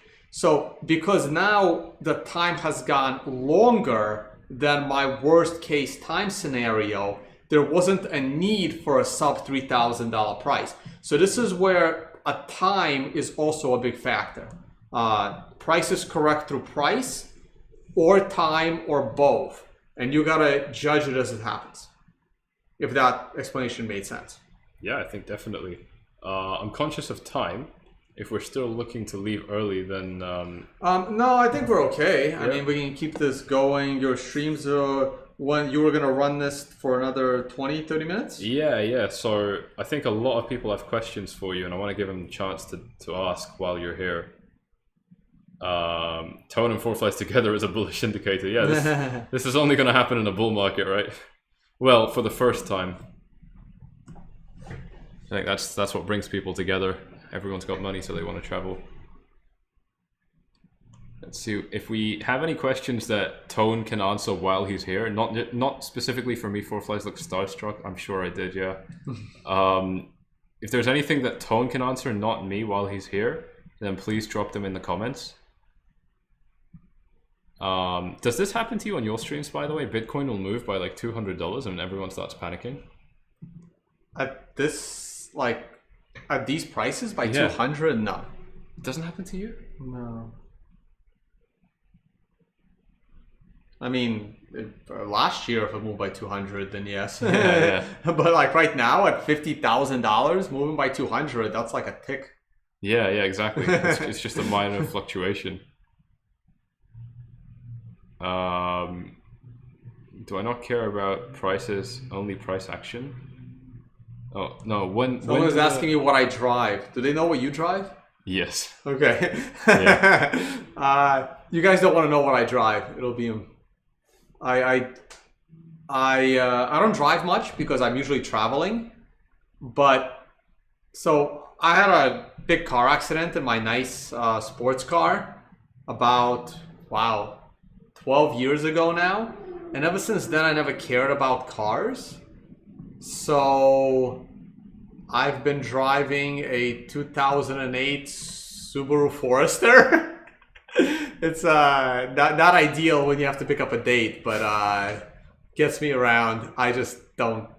I don't know. Cars aren't my thing anymore. But I do want a nice one. Like I really want a Tesla. So when I'm ready to upgrade, when I got that car, Tesla didn't really exist. But now when I'm gonna upgrade, it'll either be a Tesla or I don't know. I kind of like Aston Martin, but I think I'm just gonna go with a Tesla. Have you ever sat in an Aston Martin? No.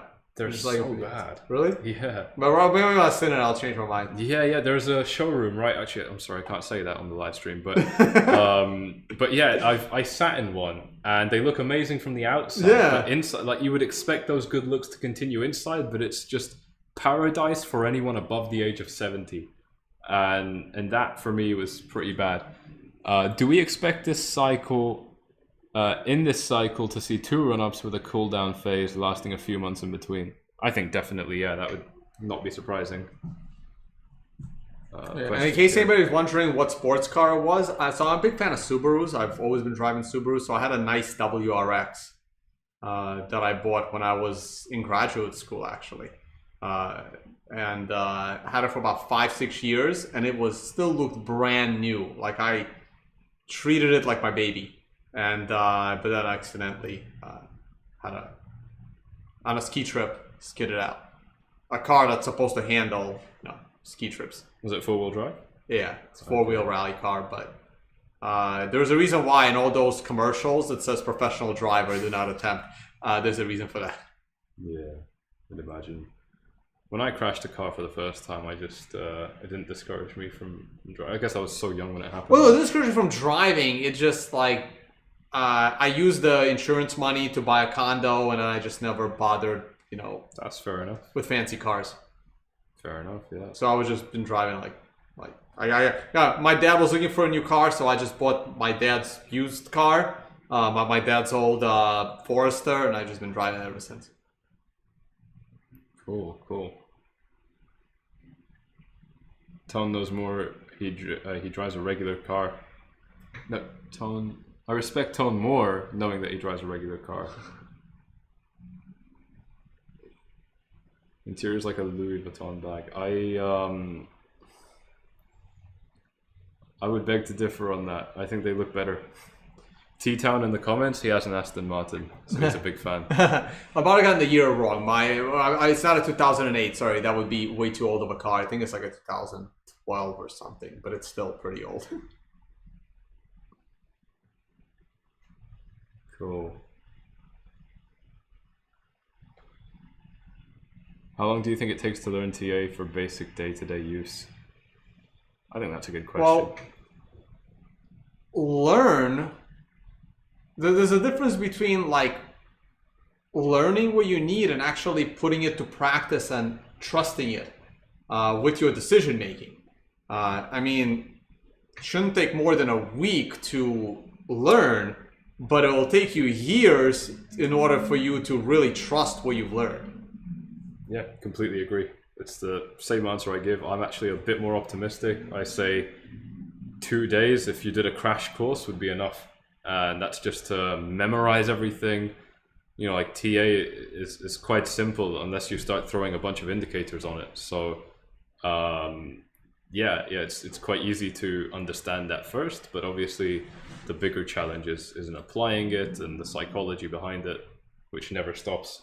Yeah. So it's Man, I remember when I first took my workshop, when I learned TA, I learned it from a classroom similar to the classroom that I would teach. So this was back in the early 2000s, and I sat in this classroom with like 100 or at least 100 people, over 100 people, 200 people. And I remember thinking I fell in love with it right away. Like for me, it just clicked. I was still young. I was math major, science major, loved patterns, and I fell in love with TA immediately right there during that 2-3 day workshop. And I remember sitting in this classroom and it was full, like half that class was like senior citizens. And I was like sitting there thinking, wow, I don't think 95% of the people here, they're never going to succeed. And then because I was talking to them and I was like, wow, it's for me, it just clicked and I loved it.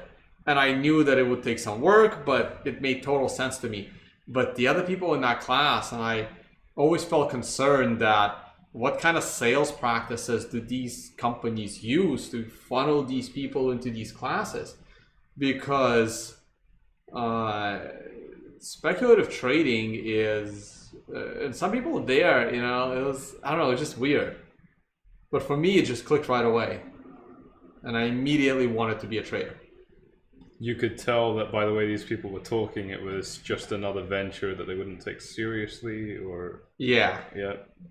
You see that a lot with traders. Yeah, a lot of the time people rightfully really want to make a lot of money, but they approach this game of trading in with completely the wrong headspace, and I guess it's part of any market. It's normal, but I mean you can tell what's going to happen. So it's sad. I went to a few workshops as well, other than yours, and they were all quite basic. I'm sure.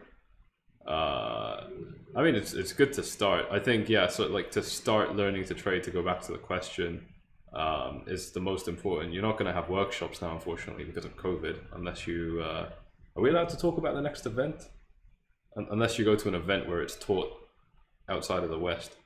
Yeah, no, we can talk about the events, but like they're not.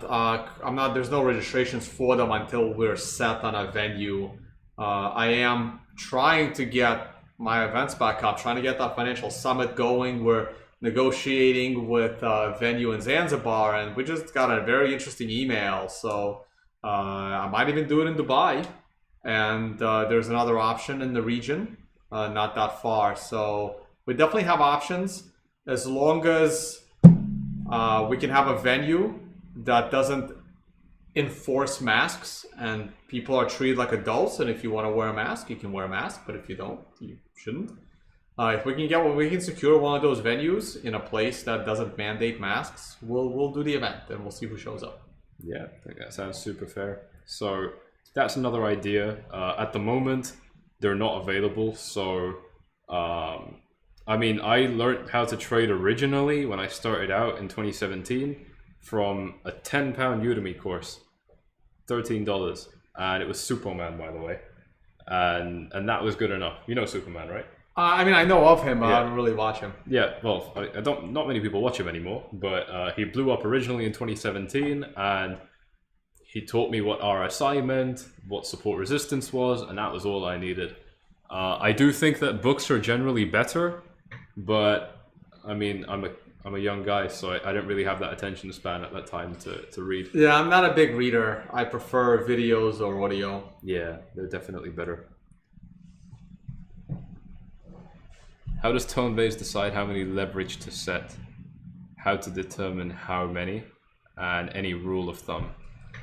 Rule of thumb on leverage. So I'm not a huge fan of leverage. I do trade options when I do trade traditional markets. So I'm a big fan of options trading, which has incredible leverage. It depends on how you use it. As far as leverage in the crypto space, I don't like leverage. I'd rather trade with no leverage. I am pretty risk averse in my trading, but I do use leverage as a mechanism to limit my risk on the exchange itself. So for example, if I wanted to risk a full Bitcoin,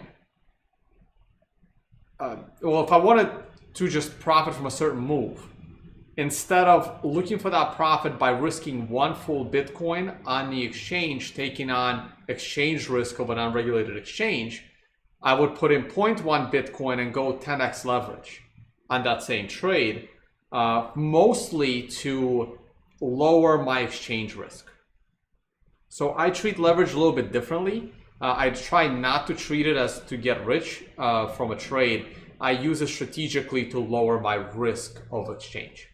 I've been called out a few times for why I use leverage when I could just amp up my trading volume by 10x, for example. And for me, it's the same thing. A lot of people who've been trading for anything longer than probably 12 months have had at least one experience where a stop loss didn't execute when it should have.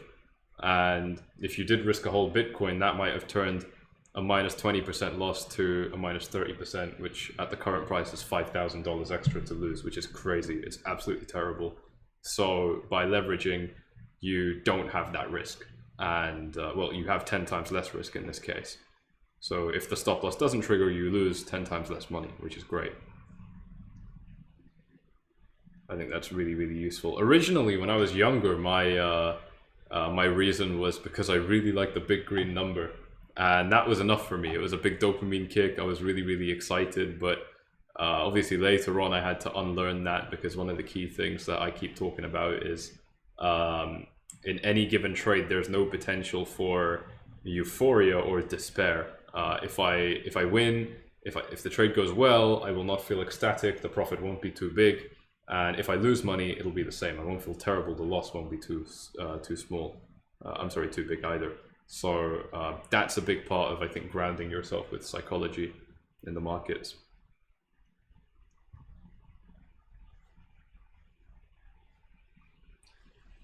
People are asking what books to recommend for trading. That's the thing. I didn't really read books. I learned from other traders. I learned from, people like myself now. So that's who I learned from. I know my friend Ugly Old Goat, who has a YouTube channel as well, he recommends this book called The Art of Execution. So that's like his favorite trading book. I don't know, I was never big on trading books. I prefer to just learn it from videos, or the tools that I was taught, the tools that I learned, that's what I stuck with. And then I learned TD sequential back when I was on Wall Street, and I was trading that for so long that I kind of added my own changes to it, and that's what the MRI is. It's my own alternative to that classic indicator. Yeah, it's a great way to put it. For me, I did use books, and there's two that I love, which are linked in the description. The first one is Learning How to Do TA. Second one, Market Wizards, is about conquering the psychological warfare in your mind when you're a trader, and playing that well. So first one's for beginners, second one is for traders that are struggling or already doing well. So in my risk management course, I try to tell people never to risk more than 10% of your trading portfolio on any given trade. Now, if you're an advanced trader and you have your other risk parameters, then you're okay. For example, my rule of not risking more than 10% of my portfolio on any trade kind of is irrelevant right now, because I'm 100% in on Bitcoin, because for me, the risk right now of not holding Bitcoin is too great.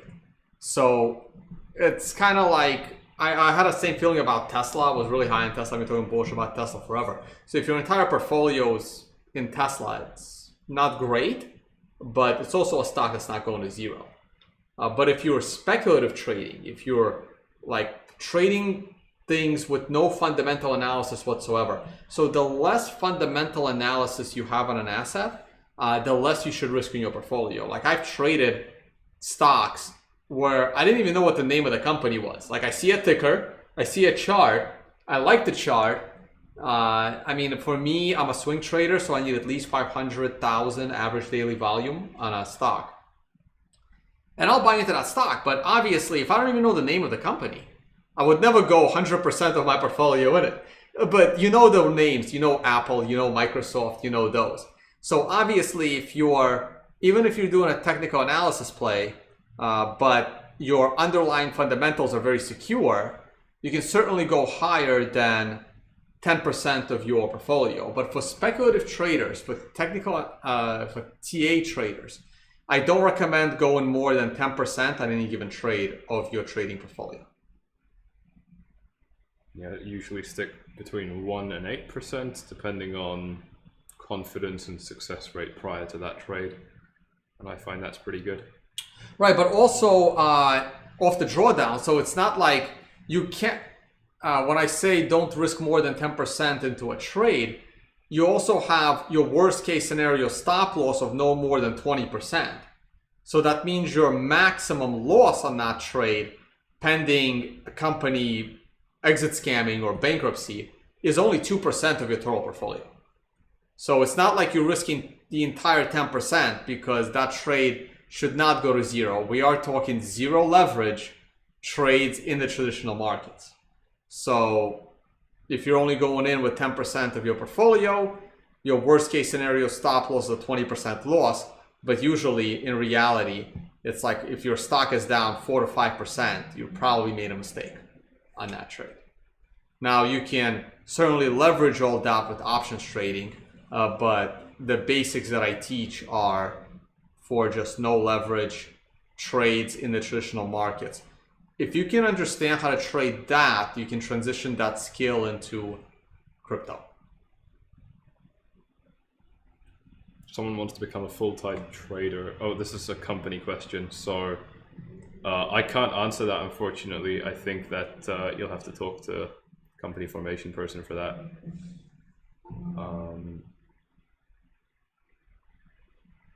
TA course to recommend. I have my own, and Tone Vase has his own workshop, and they're both great. Yeah, and they're now just on-demand videos, so it's hard to recommend other people's TA. I will, once again, for those of you who didn't catch it in the comments, I'm going to type this on screen for you now, so you can open a new tab and go to Tone Vase's YouTube channel if you don't know him already. Just type that in anywhere, Google, YouTube, whatever, and you'll see his stuff. Tonevase.com as well, where you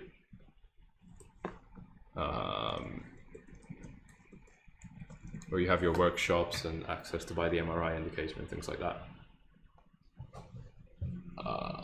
Someone's asking you, how do you hold bearish in the face of so much FOMO? Well, I'm not bearish at all in the crypto space now. So I've been bullish Bitcoin since about a year now, when we had that crash in COVID. But eventually, Bitcoin will be in a bear market again. And when it's time to be bearish, I'll be bearish. I mean, I came into the space writing articles about TA in Cointelegraph in 2014, and we were in the middle of a bear market, and I was bearish. So I came into the space as a bear on the price of Bitcoin. The entire 2014 was a bearish year. Most of 2015 was a really rough year.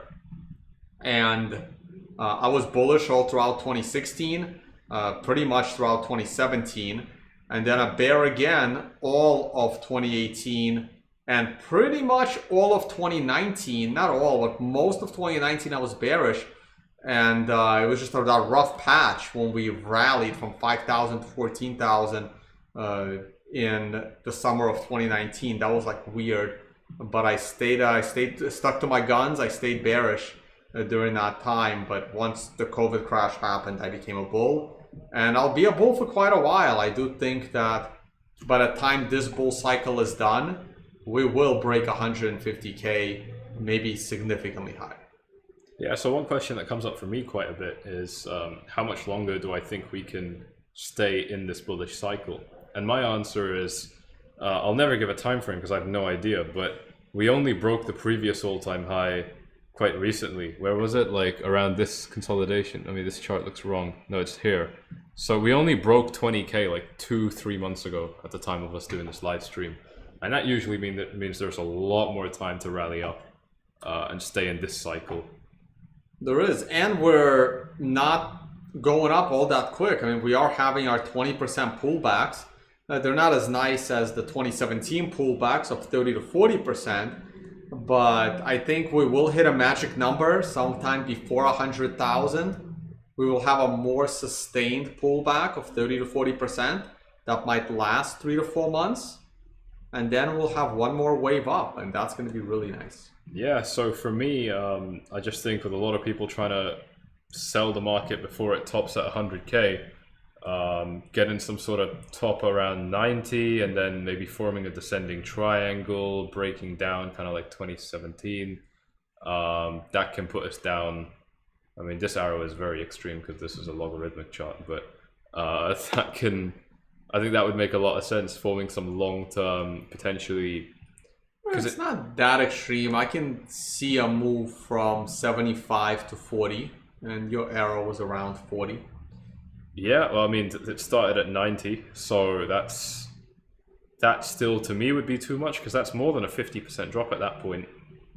Anything below 45, so... I think it would make sense to... Because 50 is a big psychological number, to fall down to 50 and maybe wick below it for a day. And that would be what really terrifies people. I mean, Ethereum did pretty well. Do you look at Ethereum much? Very rarely. Ethereum fell below its previous all-time high, which was this green line. And it traded there for a long time. I mean, well, this is the wrong chart. right here. Yeah, but Ethereum didn't even come close to doubling its prior all-time high. No, Like topped out at Bitcoin 2. did. Yeah. So Ethereum was only up 25% above its all-time high. Bitcoin more than doubled. Yeah. I think Ethereum's turn is still waiting, but I don't know, because a viewer... Well, Cardano was, creeping up there, and Ethereum isn't... It doesn't function very well. Like one of the reasons why people are hoarding Ethereum is because you can't really use it because the transaction fees are too big. Yeah, it makes sense. I always said Ethereum was going to have competitors. Didn't know which one was going to win, but right now Cardano's coming up. Not that Cardano is that much more useful from a fundamental perspective, but right now, because less people are using it, its transactions are fairly cheap. So Cardano is not a competitor to Bitcoin. It's a competitor to Ethereum. And Ethereum was always at risk of competitors taking over what they do.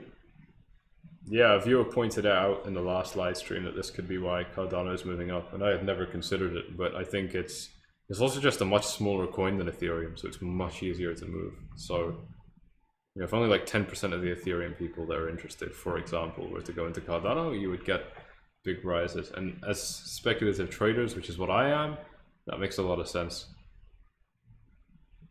I mean, I don't really pay attention to this stuff because to me it's not fundamentally sound. But as a trader, if you're actively trading this, I'm sure it gives decent signals on the TA chart.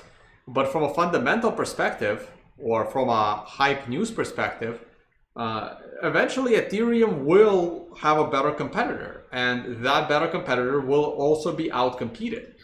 This is where Bitcoin stands out, is because Bitcoin has no competitors because it just operates at a different level. But all this other stuff competes with each other.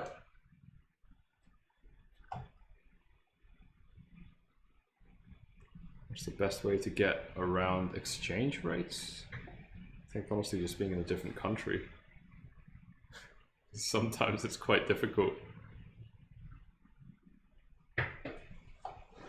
We are up to the 2-hour mark. If we have any final questions... it's almost 10 p.m., huh? Yeah. So wow, time just flew. Yeah. We're going to go grab some dinner. If you have any final questions, then please drop them in. We've got a couple more minutes, and then we'll head off. Any final things you want to mention here? No, that's it. I mean, I'm here in Dubai like a few more weeks, so I'm happy to do another stream. Yeah. Should have you jump on my channel as well? Absolutely, yeah. That'd be very fun. Take a look at Telcoin. No. I've started being very dismissive of the altcoin. You don't get many altcoin suggestions, do you? I don't. Yeah, I didn't think so. I like how both of you are only interested in Bitcoin. Yeah, we're realistic. Yeah, I mean, the thing that a lot of people don't get because it's too sexy at the moment is that no one else is really into the shit coins. They just like them because they're making money off them. And it's the same thing for Bitcoin most of the time too.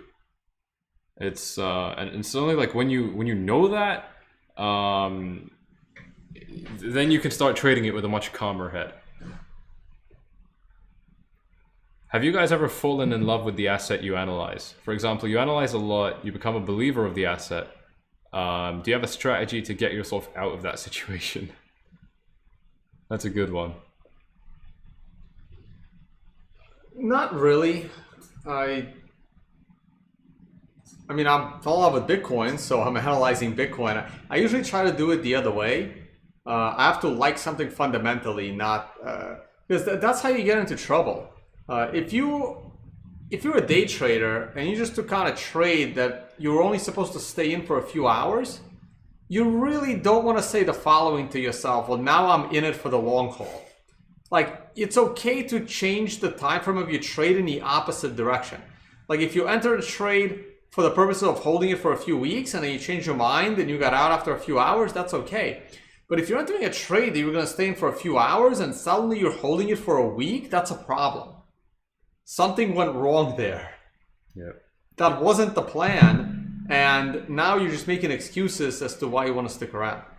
And a lot of the time it's down to poor decision making when you enter the trade in the first place, and that's why you find yourself in a problem. Personally, I haven't. The closest that's ever come to that was CHSB token, and it happened simultaneously. So for me, no. And I want to take some final questions really quickly. How do I make myself trust my own analysis? Probably do less is one of the easiest ways to fix that. What do you think? I'm sorry, say again. The easiest way to make yourself trust your analysis more. My answer is do less analysis.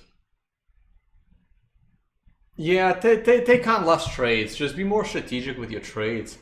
And you have to trust your own analysis. Otherwise, following other traders forever can always get you into trouble. So my example is like one of the examples again that I tried to explain to one of my other friends, where say you're following a trader and that trader is doing really well, but you decided to play it safe and you started following him at a fraction of what he was trading. That trader made a good return, doubled his money, you doubled your money, or he made 10x his money, you made 10x your money, but you made very little. But then that trader scales back. But you don't scale back. You go all out because you think that now you're going to do better than him because you're trading with more capital than him. And then he does one bad trade, it wipes you out, but he just puts more money back in. So I saw it so many times. I think like people just get overconfident. When you have too many trades in a row, that can really get you into trouble, because then you really want to have that one trade to have life-changing profits, and that's the trade that's going to bite you. That's gambling, yeah. There's no space for that. And I went on a whole tangent about that in the previous live stream, where someone said I trade well 95% of the time, but that 5% is what gets me. And my response is that 5% is your job to keep at bay.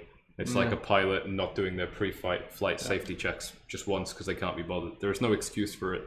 As a trader, that's your only job, is to make sure that there isn't that 5% which bites you.